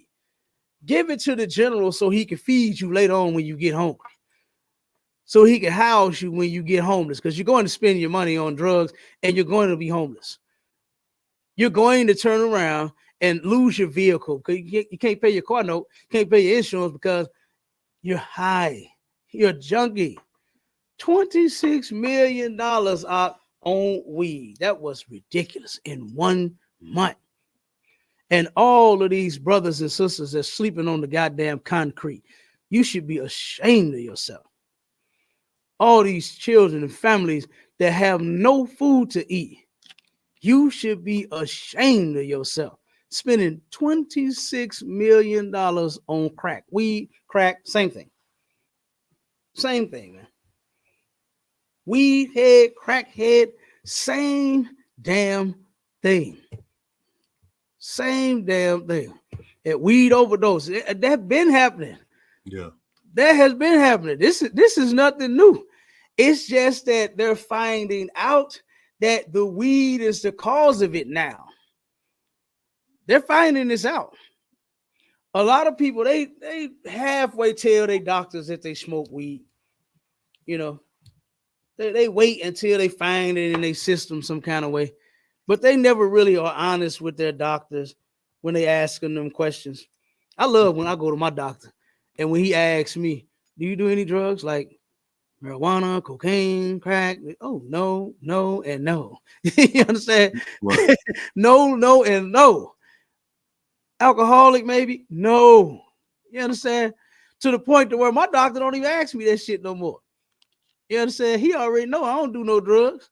He done tested me several different times, and I always come back clean from diseases and drugs. You understand? And I love it. And I love my doctor too. You understand? That nigga is cool. My doctor is all right. But like I said, he don't even ask me those basic questions, them generic questions that they always ask you when they come in the room and before they check you out and evaluate you. You know what I'm saying? When they say, any drug, any drug use in the family, any this, man, he already know. He already know. But as far as me, I'm concerned, nope. He don't have to check me, ask me for none of that. He already know. I don't get high. He already know that. He already know where I stand. And I feel good about it. Right. I feel good about the shit too. To where I don't get high. Man, you know how good that feel, brother? To not be a junkie. I see the people and I feel so bad for them, man. They out of their mind when they walking up and down the street talking to themselves. when they walking down the street trying to sell their body. Man, to see my people in that kind of condition, now that hurt. Yeah. That hurt, brother. And I just wish they would come on in here so we can do something about it. My lecture, man, that I did, which I'm very proud of, did a drug lecture back in 2019. I'm finna do another one too, because the dope is getting worse. This weed right here, we're gonna end up doing a lecture on the weed.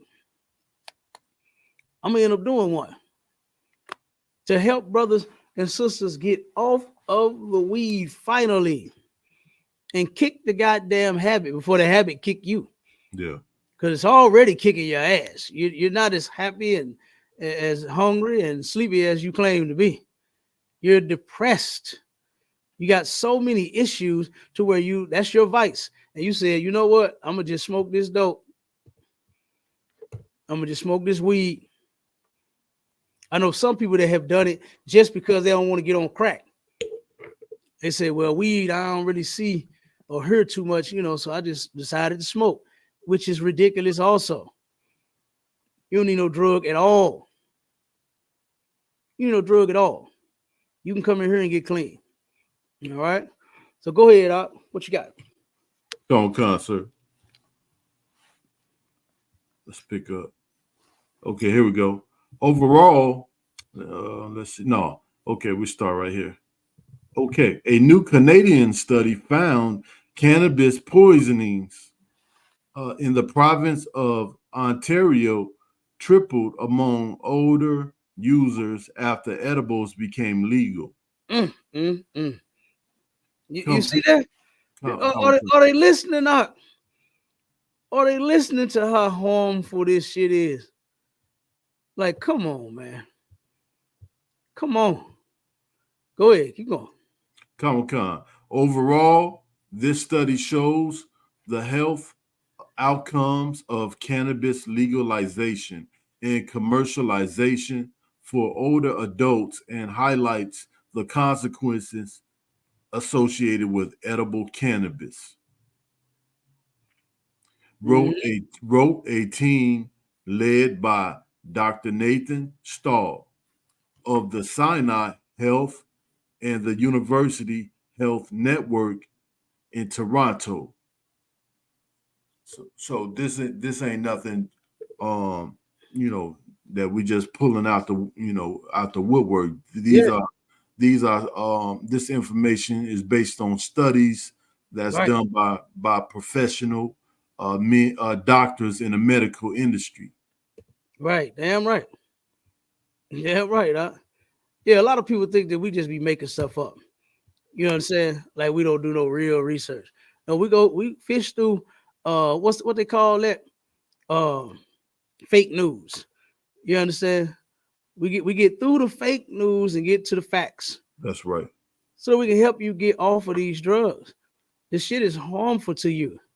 You shouldn't be using it.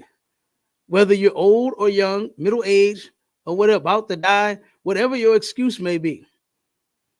Never ever use drugs. Come on with it. Jump to the next two. Come on. We got some numbers for him now, Cap. Oh, come on with it. Come on, sir. Overall, there were more than 2,300 visits to the emergency departments for cannabis poisonings among older adults. People averaging 69.5 years of age over the 3 time periods. Wow, people that old doing this stuff, man. Yeah. Now what do the younger folks have to look up to if all you are is getting high? One of my aunts had told my little cousin, her son. You understand? Now, this is what happens. As she was using drugs the majority of his life, now that she done got clean, she off of it, he just started using drugs. And now where the hell did he get it from? And she turned on, his brother called me crying. His mother hurt his feelings because she was going off on him. I don't know where you got that shit from. He said, I told her from you. And that was exactly where he got it from. He got it from his mother. She was using drugs in front of him. She was his greatest influence. Not the people out on the corner. He didn't see them too often. You understand? But he saw his mama getting high. And so he decided on getting high. And if you care about your children, you would not do drugs in front of them at all. At all. You would not do drugs in front of your children at all. You wouldn't do drugs at all if you cared about your children. You wouldn't even get high. I care about my kids. I would never turn around and do something like get high in front of them, or say, for instance, I get high somewhere else and come home to them and they have to smell me or see me acting stupid and say, what's wrong with my daddy? You know what I mean? I would never do that to my kids. I want my kids to know they daddy strong. They daddy is a soldier. And guess what? Soldiers don't get high. That's why I tell my kids, my boys, you understand? I especially tell my boy, hey, we soldiers. We don't get high. You understand? We don't smoke weed. We don't use edibles. We don't use pills. We don't get on fentanyl. We don't do this and do that. One of the schools, matter of fact, the school directly across from my son's, one of my son's school, my youngest son, it's another elementary school where a 6-year-old was given some candy, looked like candy, but it's not candy, and it was mixed with fentanyl. This is at the school. This is at the school. I might pull the article. I mean the video. I might pull it real quick and show that. 5-6-year-old gets a hold to the fentanyl, damn near died. They had to hit him with the Narcan. They hit the little guy with the Narcan. He almost died at the school. So now they're trying to figure out how this shit got in the school. That's what they're trying to figure out now. How did this fentanyl, this candy fentanyl, get into the school? I mean, it's ridiculous. They are really targeting children. There was one of the largest fentanyl busts here in the state of Missouri. They found so much damn fentanyl, they said it could have killed everybody in the state. No lie. I'm gonna share that while you reading. So much fentanyl, it could have killed everyone in the state of Missouri. Yep, keep reading that. On concert. All right. But the rate of emergency visits during the initial legalization period was double that of the pre-legalization period. Stahl's team reported, and the rate of emergency visits tripled after edibles became available. I think that's it. That's pretty much it on that one, right? Go on to the next one. Pull the next one. While you pulling the article, I'm gonna show you what the Drug Enforcement Administration had announced. You see that up? Concert. You see that? Drug Enforcement Administration announces the seizure of over 379 million deadly doses of fentanyl in 2022. That was here in the state of Missouri, to where it could have killed everybody in this state. They found so much, and it looked like candy. Yeah, it looked like candy out. It's like that. Go ahead. That's what I was gonna say. These edibles, they be passing them around at these parties. Yeah, they do. They do. I seen a video. I wanted to find it, but I couldn't find this one in particular. But I found a video where this mother, right?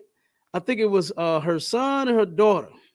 They got a hold to her gummies, and this dummy recorded her kids sick. She recorded, they talking about, oh, mama, son, oh, they throwing up and everything. And this dummy is sitting here recording it. The kids she said, that's what y'all get going in my stuff. What? That's what they get for going in your stuff? How about you not have no stuff for them to get into? That's right. How about that? How about that? Because kids are curious. Kids are curious. My kids ain't no locked doors. I don't hide nothing from them. The only thing that they are not supposed to see is adult activity between mommy and daddy. You understand? But any other time, I'm fully dressed. I'm out in the open. I'm sitting there. They can walk in and out the room. The door ain't nothing. Nothing. You understand? And we ain't doing nothing in secret. I ain't getting high. I ain't turning around. They turn around. I do like this real quick and hit something. You know what I'm saying? Nothing for them to see. Yeah. Nothing for them to see. We don't do drugs. How about you as a parent? How about you learn how to be a good goddamn parent? Because you obviously ain't shit doing drugs around your kids, and you got the drugs to where the kids can get to them. And you're blaming them, talking about that's what they get for going in your dope. You shouldn't have the dope for them to even go into. That's right. So stupid. Our people are so stupid, man. Drugs make us so damn dumb. Even these edibles, even the weed that you think is so innocent. But we're gonna get into that now. Go ahead, up. Come on. Cannabis sciences. That's okay. Okay. This is an article from a page called Lab Roots. Okay. And one of the titles is Cannabis Sciences. And a subtitle of it is High Potency Cannabis Use is Associated with an increased likelihood of psychotic experiences. So you're going crazy. You're going crazy behind that, what they call it, good weed, the high potency. Loud. Yeah, the loud. There you go. That was another one. The loud. You think just because your shit loud, you go around talking loud, acting loud, stupid loud. You all kind of loud after that. Mm-hmm. You're loud and dumb and stupid and ignorant, losing your loud ass mind. Right. Absolutely, yeah. You're having more and more psychotic experiences behind you smoking the weed. Go ahead, read something. Come on, sir. Can the potency of cannabis influence psychotic episodes? This is what a recent study published in Addiction hopes to address, as a team of researchers from the University of Bristol in the United Kingdom investigated how higher potency cannabis, known as skunk, can cause psychotic episodes in adults aged 19 to 24 when they begin using high potency cannabis between the ages of 16 and 18. So if they got kids that's tripping out, having because I've heard some sisters talk about how somebody, one day their teenager came home, acting crazy, and he ain't never been the same since. And how they believe that they have got a hold to, some of this new weed, or some of the weed that you can buy some of the artificial weed that you can buy at the gas stations. Yeah. But I've heard many cases where they have said they ain't been right ever since. So let's go into it. Yeah, that's a shame. That shit is terrible. It is. I read, this study holds the potential to help researchers, legislators, medical professionals, and the public better understand the long-term impacts regarding the potency of cannabis, especially since the recreational cannabis remains illegal throughout the UK. Now, that's the UK, but that's not the United States, because right. We know that it is legal in the majority of the states of America. Absolutely. Jump to the other article real quick. Come on, sir. Give us the other article, and I'm finna I'm gonna play these videos, and then we're gonna go get these scriptures real quick. Come on, sir. All right. Here we go. Neurosciencenews.com. Strong link between teen cannabis use and psychosis risk. So your teenagers, not only are you going crazy, but your kids is going crazy too behind it. That's right. Keep going. Con. Summary. A new study finds a strong association between teen cannabis use and a significantly increased risk of developing psychotic disorders. This risk appears to be age dependent, with adolescents being particularly vulnerable to the effects of cannabis on their developing brains. While further research is needed, these findings raise concerns about early cannabis use and highlight the importance of prevention strategies. If I could, Adawan, go ahead. Come on with it. Real quick. This just bring I hope that women is not smoking during their pregnancy. You know they are. You know they are. They ain't putting that shit down. They are smoking it. They are smoking while they're pregnant. Yes, they are. Yes. And it's a shame. Yeah, come on, sir. Because they tell you that this stuff affects the baby, but you're such a junkie. You're such a junkie. Because I don't know if they still doing it, but they taking kids now. When they find that stuff in these kids' system, because there was a sister that came here with some of the most twisted doggone stories that she wanted us to help her so bad, but she was not being honest with us. You know what I mean? The sister first came here and claimed that now this was a brother, they was both in fake Israelite groups, right? But she turned around and needed some help. Nobody would help her when the state came and took her baby from her once they found weed in her system.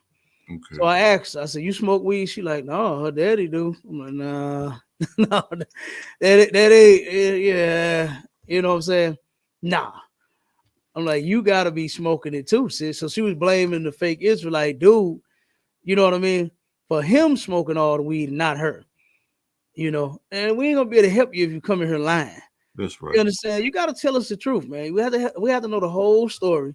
So nevertheless, the sister didn't like all of the. I got it from General Hyman. General Hyman, brother, he's going to get to the bottom of any story. OMG. You better tell the truth. You better tell the goddamn truth and the whole truth. So help you God. You understand? Because General Hyman is going to get to the bottom of it. He's going to figure it out. I'm telling you. And he don't care how long it take either. You can go on to tell the truth up front, or you could be there for about a whole 3, 4, 5 hours while he's getting to the bottom of it. He don't care. You understand? His goal is to fix this nation, and he takes it very, very seriously. You understand? He is very serious about fixing his people. I'm telling you. So you better come with the truth and the whole truth. So help you God the first time. Just do it. Just do it. Just be honest. But the sister didn't like all of the questions, so she turned around and got frustrated and left. Right? Turned around and came back. They took her up. They got her kids back, but then they took them again. And I'm like, man, what's going on now? So it was some stuff between him and her. She didn't like all of the questions, so she left again. The sister came back with a different accusation this time. Not only did they take the kids from her, but they gave them to the father. But then she was trying to say that the man was, defiling the children, defiling the daughter. She said some mess about the daughter told her this Abba cat. Abba in Hebrew means father. And she said, what? And she said she was touching herself down there, said this Abba cat. And I just from the story, that she told, because she said she did a wellness check. She had the police involved. They went over there and checked the baby and everything. She said the police came out the house and said everything is fine in there. She said the baby was sitting there playing. She said nobody did anything to her. You know what I'm saying? She said she didn't tell us anything. She said nothing's wrong, you know? And I don't know if this was some kind of personal thing with the sister or whatever, just trying to, you know, get at the brother because the state took the kids and gave them to him. But that's kind of a shock because she said that he was the one that was doing all the drugs. And like I said before, if you don't come in here and be honest, we can't help you, man. You know, so she did what she did the first 2 times when she left with all the line of questioning, because this is going to have to make sense. This is going to have to make sense because we got the police involved and you're telling me that they said nothing happened. There's no signs of anything wrong with the baby. You take the baby to the doctor and they will check to see if that child had been penetrated by either a penis, a finger, or whatever. If that child had been penetrated at all, there is a way to find out. And that's what you do. And that's what I was suggesting that she do. No, we need to take the baby to the doctor, because if you're claiming that this happened, then this is the route you need to take. And she turned around and, you know, of course, left again. You know, didn't want to be honest, didn't want to get the baby to the doctor. No, let's get the baby to the doctor. Let's push for that. Not the police keep coming back out there to try to arrest the brother. Let's see if the doctor will say, yes, somebody did do something to this baby. Yeah. Yeah, this baby's hymen is broken. Yes, it's torn tissue in there. Yeah, yes, we need to call the authorities. We need to say that somebody did something to this child. You understand? So then they would kick in, and then they would, you know, go through the proper protocol to get the baby from whoever is harming the baby. Mm-hmm. She didn't want to do that. She didn't want to do that. No. She didn't want to do that. She just wanted to turn around and look, she started going in on me. Oh, I thought y'all was righteous men. We are. What you talking about? Oh, yeah, I'm telling you that he did. No, you can't just tell me he did something. There has to be proof. There has to be proof, man. We can't just tell me somebody did something to a child and I'm finna go kick down the door and grab the baby and take the baby. And we can't do it like that. That's not how you do that. But that ain't what she thought. She thought we was going to get up, get suited and booted out, put on our priestly garments, and go kick down this man's door after the police just left from there saying that everything's fine. Like, lady, what do you want? You understand? What do you want? What are you thinking? Something is wrong with your head. You know, something is wrong with her head. I really believe that sister got some issues. You know, she really need, and I believe it's from her drug use. She says she smokes. I believe she smoked weed. She didn't say she did, but I believe she do. Yeah. And that weed is causing her some psychotic problems. She's going crazy, and she doesn't even know it. Let me get that scripture in Genesis about the herb. Grab me that real quick. I'm gonna play this video. I'm gonna play these couple of videos, and then we get these scriptures, and then we get out of here real quick. So like that one, what was the verse again, chapter and verse, Baba Kashaf? I believe it's Genesis 2 and I think roughly around about 18 when the Most High gave us the herbs. Oh, come on, sir. Around up in there, yeah. Okay, this is one. This happened here in St. Louis. Let me give you this one first. This is what happened to the high school students. Matter of fact, some of the high school is not too far from our school right here in the city of St. Louis. Tonight, 10 students at Sumner High School are recovering after they suddenly became sick to their stomachs. School officials say the students ingested gummies that may have contained marijuana. Robert Townsend reports one student is now facing disciplinary action.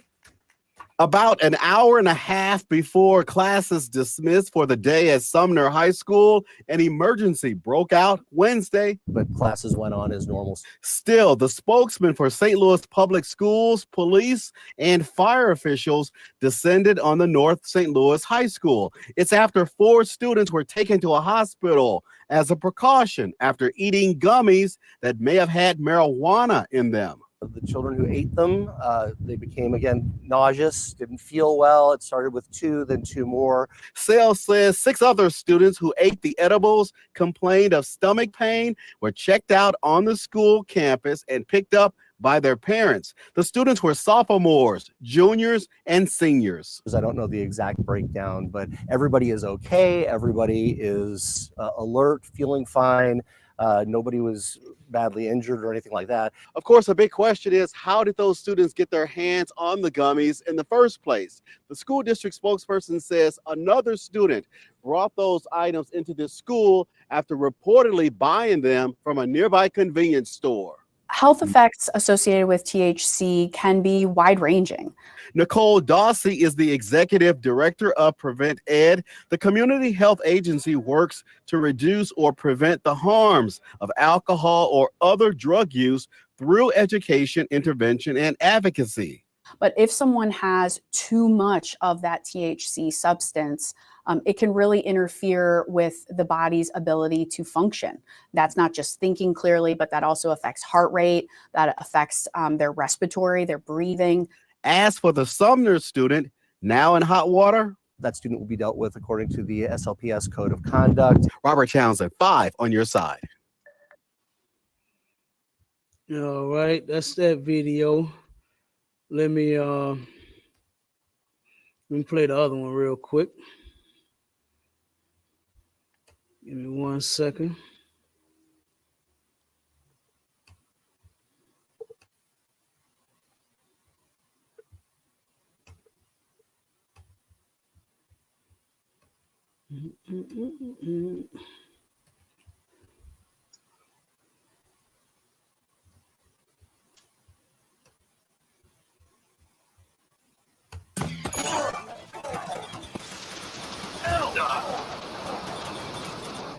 New tonight, a local family demanding answers after they say their kindergartner overdosed in class. The student is in the Rittner School District. 5 on your side's Annie Kroll joining us in studio. Annie, what is that family telling you? This is the school that's not too far from my kids' school. Attorney Ben Tobin represents the 5-year-old and his family. Tobin says his young client was at Marion Elementary School last Friday when he slumped over and passed out while the boy was revived with Narcan. The family wants to know why this happened in the first place.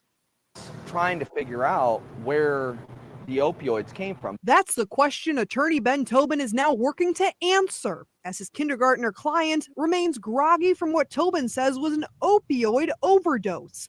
A medical emergency at Marion Elementary School last Friday. When we asked the Rittner School District about the incident, they sent us this letter that went out to parents on the day it happened, saying, quote, recently we've had reports of elementary age students becoming sick after consuming unknown substances and items they believe to be candy, but they were possibly laced with unknown drugs. Tobin emphasizing that no opioids were in the child's house. His clients wanting to remain anonymous. We've seen the word candy used in the letter from the school. Was this something you were surprised to see when you were first contacted by the family? It was obviously given to him, or he obtained the opioid at school from somebody or somewhere. So whether it's, making sure the playground is free and clear of, sharp objects, as well as, potential drugs or hazardous things to students. The letter also telling families that although the students became ill at the time, they have reportedly made a full recovery. Also pointing to concerns about a growing national trend of unknown substances being found at schools. Tobin sharing the boy hasn't gone back to school in a week and may not at all, depending on how safe his parents feel he is, along with his 2 other siblings at Marion. The district recommends parents talk with their children about not accepting any unknown substances at school. If they do come in contact with something they're worried about, they should tell a teacher or school administrator. They can also call the district's anonymous safe line 24/7 at 314-493-6205. Good doggone night. That is insane. And brother, do you know how many articles and how many videos I got that I could play on, this topic about the weed, the gummies, the children that's getting the gummies and the fentanyl that's turning around and getting into the parents' edibles. They had a sister that turned around and she's of course being charged. Her child took a bunch of her edibles to school. You understand? And same thing happened. Like this is insane. Right. This is insane. Huh? And you think that weed never hurt nobody. Now it's hurting your kids. Yeah. It been hurting your kids because they had to smell it. They had to inhale the smoke from your weed and from your goddamn cigarettes. I be seeing kids, man, riding in these cars with these parents. They be smoking the weed, smoking the cigs while they driving around with their kids. But I know I'll be looking at the kids' faces. I know they dying in the back seat of them cars. Because I can't take that smoke out. I can't stand it. It's abuse. It is. It really is. It really is. And them kids just got to sit there, man. I remember one day I had to sit at the intersection because it was a bus coming. And the grandmother had the kids on the next corner. The bus pulling up here, got the arm out, so can't nobody move, right? So the children is getting out the car, out the back door, the smoke coming out the back door. The smoke filled up the car. You can see it. You can see the smoke filled up the car. And as the kids open the door to get out to go in the school on the school bus, here come all the smoke out the goddamn car. I said, damn. Surprised them kids could even make it to the bus. It's terrible. I was surprised if they could make it to the bus. Like, good talk all night. Come on with it. Read this scripture. Come on, sir. The book of Genesis, chapter 1 and verse 29. And the Most High said, behold, I have given you every herb, every seed, which is upon the face of all the earth, and every tree, and in the which is the fruit of a tree yielding seed. To you it shall be for meat. Right there. Okay. Now, if a person wanted to even be technical, right? It says that it should be for meat. So why do they put it in cookies and brownies? You understand? Why ain't you rolling it up in your ground beef? It's for meat, right? It's for meat. Make you an Impossible burger with the weed leaf. They ain't doing that out. They ain't doing that. But I've heard people actually get technical with this and say that, see, it says it's for meat. They say meaning it can be eaten. That's not what it's talking about. It can be consumed. You understand? It can be consumed. And the Bible is going to tell you, because this is where the junkies like to stop at. They like to stop right here. Go to Ezekiel 47 and 12. Give me Ezekiel 47 and 12, and then we're going one more place. Come on, sir. The book of Ezekiel, chapter 47 and verse 12. Uh-huh.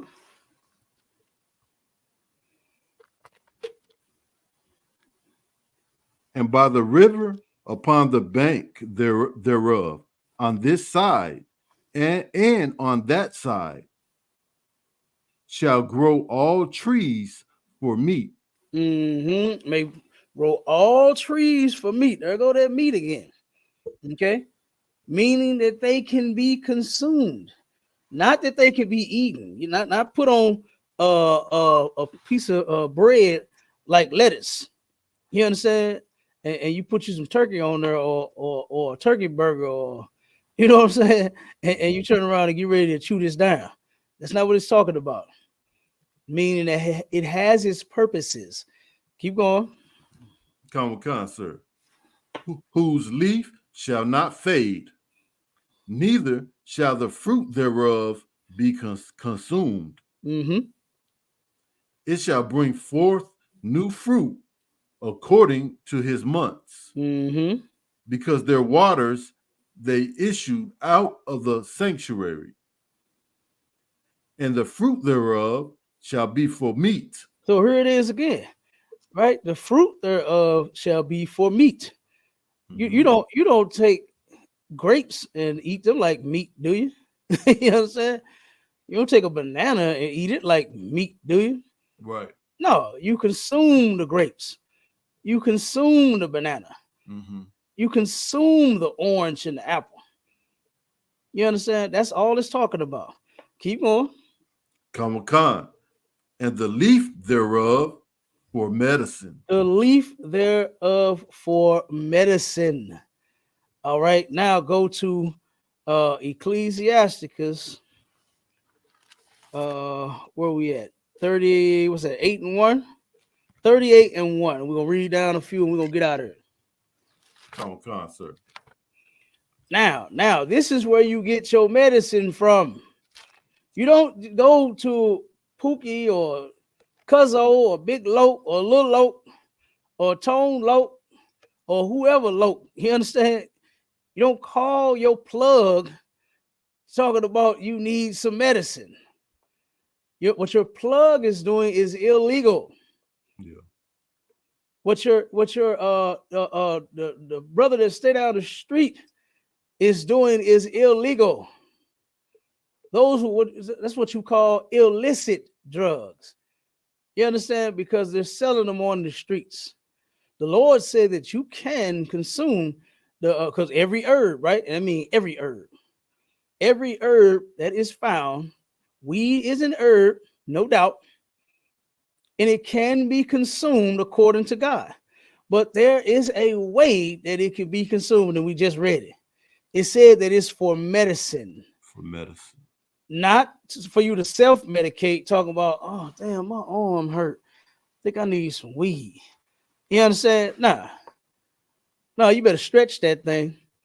You better get you a Tylenol or Advil. You better get that shack patch, that heat patch. You understand? If your arm hurt, you understand? Get you that big old shack patch and put it on there and let the icy hot, you understand? See if that'll help. But don't think to smoke no weed. Get the shack patch if your damn leg hurt and you can't walk. Get the shack patch if your damn back hurt. Get you an icy hot patch. Is what is it, like 3, 4 of them in the pack out? Get them at Walgreens. Peel that little paper off that thing. Right. Rub that thing in the spot that hurt and let that heat and the ice go to work. You get that before you go call somebody to sell you a bag of weed, or a vape, or a pen, or a blunt, or whatever it is. However you choose to smoke it. You go get you a shack patch, to an icy hot patch before you go get you a blunt. That's right. All right. The Lord said it is for medicine. God. And this is how you get your medicine. You don't call a Cuzzo or the plug and tell them you got 5 on it. That's not how you do that. That's illegal. Go ahead. I'll read that scripture. Salaki Adawan, you go get a prescription. You go get a prescription, and then here's who you go get it from. We're about to read it right now. Come on with it, warrior. Khan, sir. The book of Ecclesiasticus, chapter 38 and verse 1. Honor a physician with the honor due unto him. Keep going. And why should we honor this physician? Why should we honor a doctor? For the uses which you may have of him. And what else? For the Lord has created him. Listen, the Lord created doctors, man. The Lord created medicine. Medicine don't just magically come from nowhere. Medicine grow on the ground. It starts with an herb. They got an herb for everything. The natives was notorious for this. They knew. They used to take the herbs. They go chop a bunch of them up out the ground, put them in some hot boiling water. You understand? Boil it a little bit and pour you something and let you drink it. Or they would turn around and dry it out. You understand? And then chop it down. I forgot the name of that little tool. They got it over at the Cahokia Mile, man. I remember going there as a kid, but I was disappointed when me and Officer Bond went over there in the truth, and how they just took every single thing from the natives, made them look as if they were just walking around in Pampers and shit. You know, it was ridiculous. But they had some of the tools that they used to use on display, and they had a big bowl, and they had that wooden I forgot what it's called, damn. But they were sitting, dab the dried up, you understand, herbs, and turn around and make it into a powder form. That's how they would do it. You understand? Like you said, your prescription, your pills, that's how they would make the pills like that. Dehydrate the leaf, turn around and pound it down, and then give it to you in a powder. You understand? They wasn't rolling up nothing. They wasn't rolling up nothing like and looking like a damn crackhead. They wasn't doing that. That's not how the natives got down. That's not how our people are supposed to get down, period. If you get sick, you go to your doctor. The Bible says, honor a physician with the honor due unto him for the uses which you may have of him. If you got a headache that you've been having for 2 weeks, go to the doctor. Explain to him, Doc, my head has been killing me, Doc. I can't get rid of this headache. I don't care what I do. I drink more water. I took some Advil, some Tylenol. I try to go to sleep. It just ain't going nowhere. My headache will not leave. Now the doctor's going to work on you and figure out why you're having these headaches. Why? Because the Lord created him. The Lord created doctors. The Lord created doctors. And there's nothing wrong with going to a reputable doctor. Nothing wrong with that. Don't go to Dr. Kevorkian. Don't go to some doctor that you know is just going to give you the prescription that you need because you're a junkie. Don't do that. You understand? Because the Most High knows that you are there because you are a junkie. Don't think that there's something that he don't know about. He knows that you're getting high. You went to the dispensary, right? Because at first they was giving out those them cards. You don't need a card no more now. They did away with the cards real quick. They turned around and was making people get certifications. They would turn around and not as a doctor, but they would just have a certificate to prescribe you the weed. So you would go to this person who is not a physician, not skilled in nothing. They only took a training, answered a few questions, passed the test, and they were given the plaque to put on their wall to say that they're certified to give you weed. That's what you did, right? And that's what people was doing. Going in there to them people, oh man, my head, oh my back, oh my neck, my back, and my back. You understand? That's what they was doing. And then they say, oh shoot, we got something for you right now. Here. You understand? And they was prescribing the weed. Now you don't need it no more. You see the kid. The kid went to a gas station and just bought it. They sold it to a kid, man. They didn't even give a damn. They don't even care. They don't even care that 6, 7, almost 10 kids almost died at that school. The gas station don't give a damn. They made some money. Right. That's why they put it in their store to make money off of it. They don't give a damn about those kids almost dying. It's ridiculous. Go ahead, read some more. Comic-Con, sir. Verse 2. For of the Most High cometh healing. From the Most High cometh healing. And guess where that healing come from? In those herbs. And those herbs are not to be rolled up and smoked. Like the trooper just said, you get a prescription and not no damn prescription of something to smoke. That's the thing. You can't get a prescription to smoke. You get a prescription found in a pill form. That's how they're going to give it to you. But now they know that you are just a helpless junkie. So they're just going to give you the weed. They made a way for you to go get your dope, for you to go get your fix. They don't care nothing about getting you off of the drugs. You know what America did to show you how much they really don't care for blacks, Hispanics, and Native Indians to get off drugs? They had sent, they had put in a pot. This was when Trump was in office. 800, oh man, I forgot how many millions it was. Ooh, it was a big number. It was a huge number. I brought this out. I bring this out all the time. Turn around and they had all this money, $800 some odd million for blacks to get off of drugs. That's what it was. Set aside just for that. You know how much got utilized in helping black people get off of drugs? Not one red cent. Look, I already look. Let me stop you before you even say it. You gonna say not a damn dime? I can see it on your face. I can see it on your face. Not one red cent went to our people getting off of them drugs. So where is the money? Where did it go? Where did the money go, man? Back into their purses. Back into the white man purse. That's who got it. You understand? They don't care to get you off drugs. That's why they came up with the dispensaries. That's why they figured out how fast they could turn around and get you to get qualified to get the dope without the damn person having the weed card. Now you don't need the weed card. You don't need the person don't need the plaque and the training. They stopped all of that. They stopped all of that out. You could just go right in and say, "Hey, I'm a junkie. What do you have?" That's all you got to do. That's all you got to do. And they will sell you something. That's the dope house. The white man made a legal dope house. He is the devil the Bible speaks of.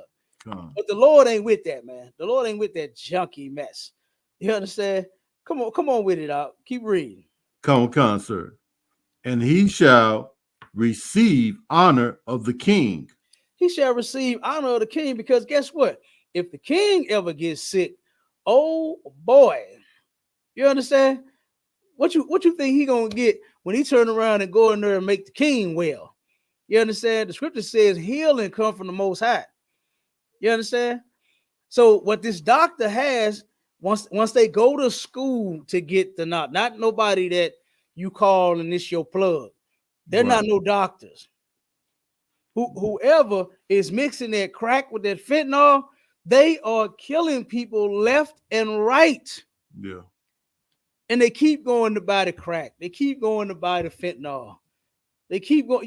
They don't know what to mix in. They ain't no goddamn doctor. Fentanyl ain't for you to get high with no damn way. And you sprinkle just a little too much of that stuff in there. It only take a little bit. They use that on cancer patients that's dying, for people that are about to die. And that helps ease their pain a little bit. But the doctors know. They had some nurses that got busted here in St. Louis doing that.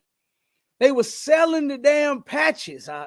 They were supposed to have been taking the patches and putting them on the people. But they would go in the room, pull off the old patch, and act like they putting the new patch on there and write a new date on the damn thing and turn around and act like they gave the people the new patch, and they would sell the other ones. They were selling the other ones. Put the old patch right back on. Put the old patch right back on the person. Yes. That's true. Straight up. I mean, this place is disgusting, man. This place is horrible. This place is horrible. To where you're supposed to be going to get healed. You're supposed to be going to get a little bit of help in your time when you dying. You're about to die. And this person is taking advantage of you because they know you finna die. So instead of you getting the new patch so you can die in as less pain as possible, they selling the fucking patch so that people on the streets can die and be in the same place you in a few minutes. They're gonna be in the hospital in the what they call that? Damn, what's that part where they take the dying patients at? Oh shit, I forgot what it's called.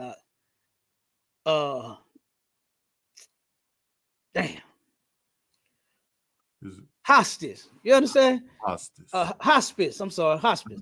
They turn around and send those people there so that they can, die in ease, man, not so painful of a death. And they put them patches on them so those people could be, just deal with their discomfort and just a little bit, damn. I mean, the people are dying. God damn. And they were selling the patches so that people could die in the streets like that. You understand? They were sending the fentanyl out here in the streets of St. Louis, and people was dying like that. Yeah. Straight up. Like, that's disgusting. This place is hell. Yeah. This place is hell. Go ahead, read a little more. Come on, sir. Verse 3. The skill of the physician shall lift up his head. Okay, gonna lift up his head. Keep going. And in the sight of great men, he shall be in admiration. he shall be an admiration. People look up to good doctors, man. They like good doctors. You understand? You turn around and get diabetes or cancer or hell, even just a common cold. You coughing too much and don't know how to stop coughing. And you get you a good doctor that'll check you and make sure you all right. Run some tests. Don't just turn around and just write you no prescription. Hey, take this and get out of here. They really work with you and say, what's going on? What's wrong with my patient? Yeah. What's the matter? Oh, okay. Well, we're going to run this test on you. We're going to check this. We're going to take a sample. We're going to get some blood. We're going to get some urine. They do all that. And they make sure you're all right. That's a good doctor. And in the sight of great men and everybody, they're going to be like, hey, go to that doctor right there. He cold. He good with his patients. I remember when I went in there, I was coughing, boy. I couldn't kill that cough. And the doctor, hey, he figured it out. He figured it out. Everybody loves good doctors, man. You understand? They love them. Okay? They love good doctors, man. And that you're going to find out about it. Everybody going to talk about the good doctor. Right. But let you be Dr. Kevorkian, boy. Oh, man, they're going to talk about your ass, too. They're going to talk about you, too. Okay? Is it any more on that, Art? Come on, sir. Come on, give it to me.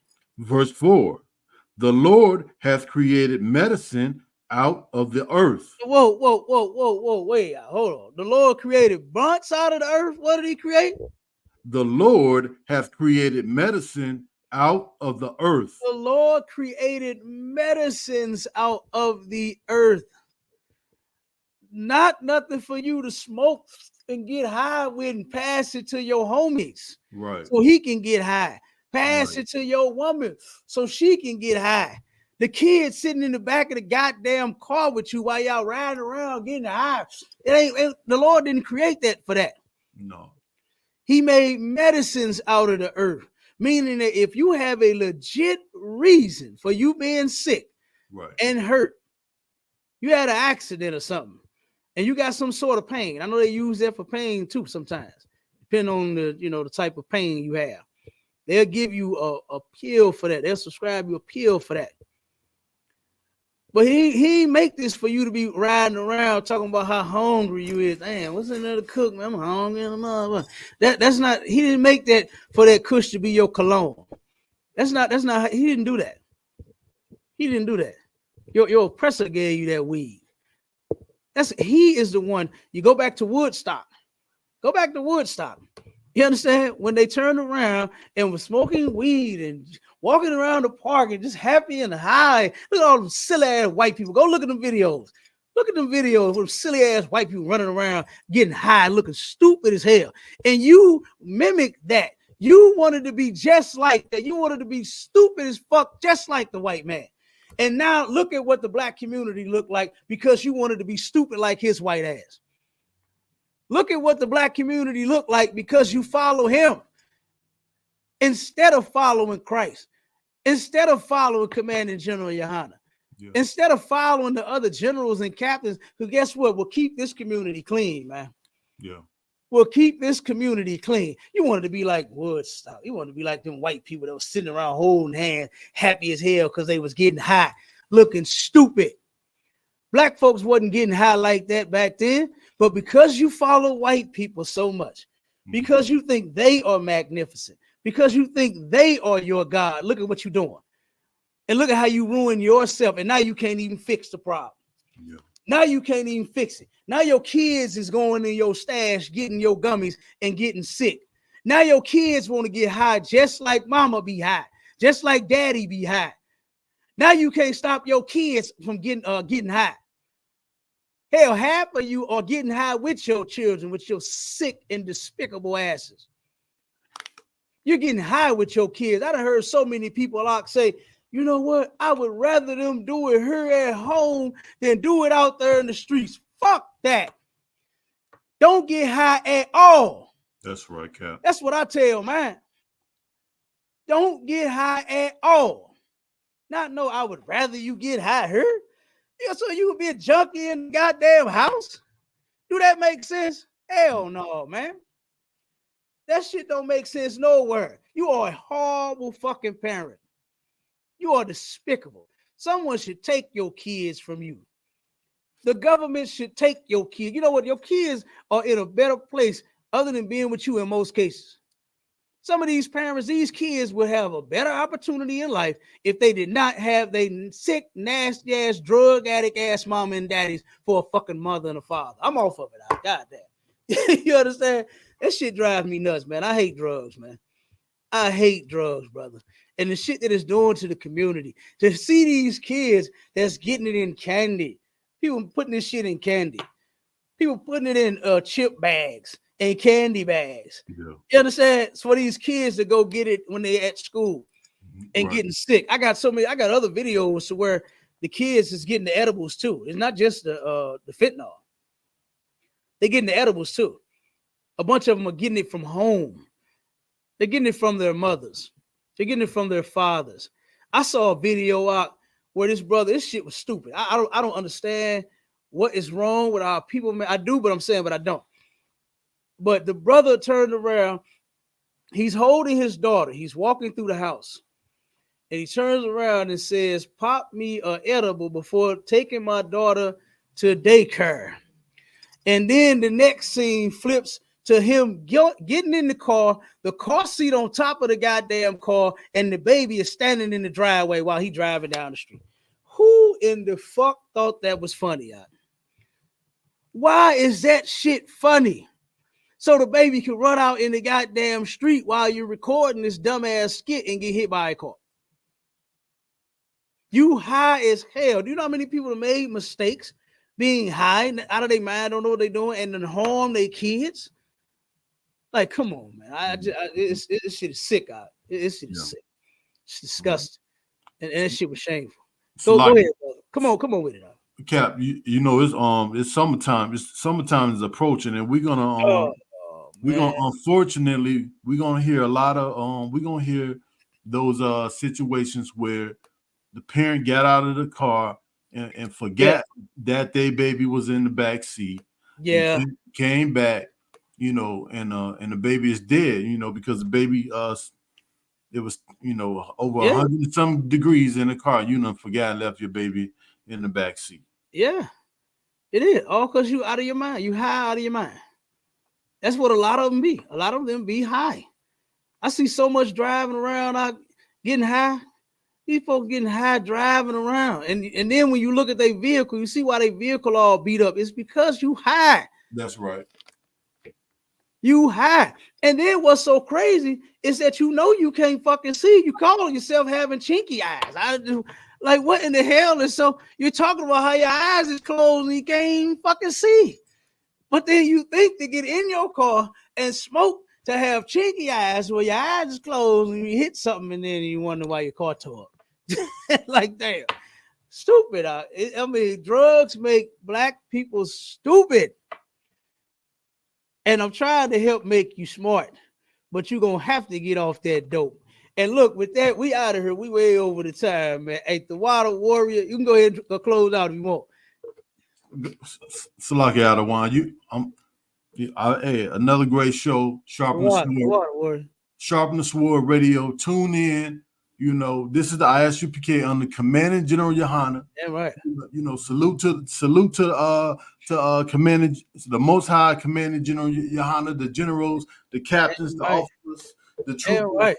You know, and even our women in this truth. Right. Most High bless our children. Goddamn right. Like, you know what I'm saying? Damn right. Damn right. Hey, listen, I'm telling you. Listen, this could not have been done, man, without the Most High, without our King Christ, and without Commanding General YAHANNA holding it down. You understand? He held on to the truth while everybody else left. That's right. They gave up on it. Yeah. They was in it too long. I guess life just don't sound good. You understand? That sounded good to me. To be in the right place for life, OMG. Sounded real goddamn good to me. That's why I'm still here. Still do. So I'm still here and I'm going to stay here. That's right. I don't give a damn who leave. You understand? I'm staying right here. Okay? And the man that is in charge of this school showed me the greatest example ever is to, guess what? Hang in there, man. Hold your post. Hold your post. No matter how it look, No matter how many people ain't in school, no matter how much your family hate, your family is going to hate you. Oh my God, you're not buying them Christmas gifts no more. You're not smoking weed with them no more. You ain't selling them the weed no more. Right. Oh man, they gonna hate you. You was their plug. You stopped being a plug, and now you they priest. You understand? Now you teaching them how to get their life. Oh, so they're gonna hate you. They're gonna hate you. Take away their white Jesus. They're gonna hate you to take away their church. What are you talking about? What do you mean? My church? You ain't been to my church. Not my church. Ain't that what they say? Not my church. That is ridiculous. Not your church too. Nasty ass. Right. You know what I'm saying? And you. Okay. And all of you. and your reverend. And your reverend. You understand? Come on. And look, with that, hey, shalom, Israel. Keep tuning in. Keep liking. Keep subscribing. Keep sharing. Keep tuning in to all of our shows. ISUPK.com. Check us out. ISUPK St. Louis. Check us out. ISUPK Atlanta. Check us out. You understand? And guess what, brother? The water to you for always being on the show, holding it down. You understand? You are part of the team, and without you, this would not even be possible, Trooper. You understand? You are one hell of a brother. You are an excellent brother. You understand? So don't think what you doing just reading, you know what I'm saying, is small thing. It's a small thing. You are very much needed in here, just like the rest of us. You understand? Right. And for a brother to come out of the world and come into this truth, that's amazing all by itself. That's amazing all by itself, brother. So like I said, hey, y'all boy, with that, shalom, family. Shalom. Most High in Christ. Damn right.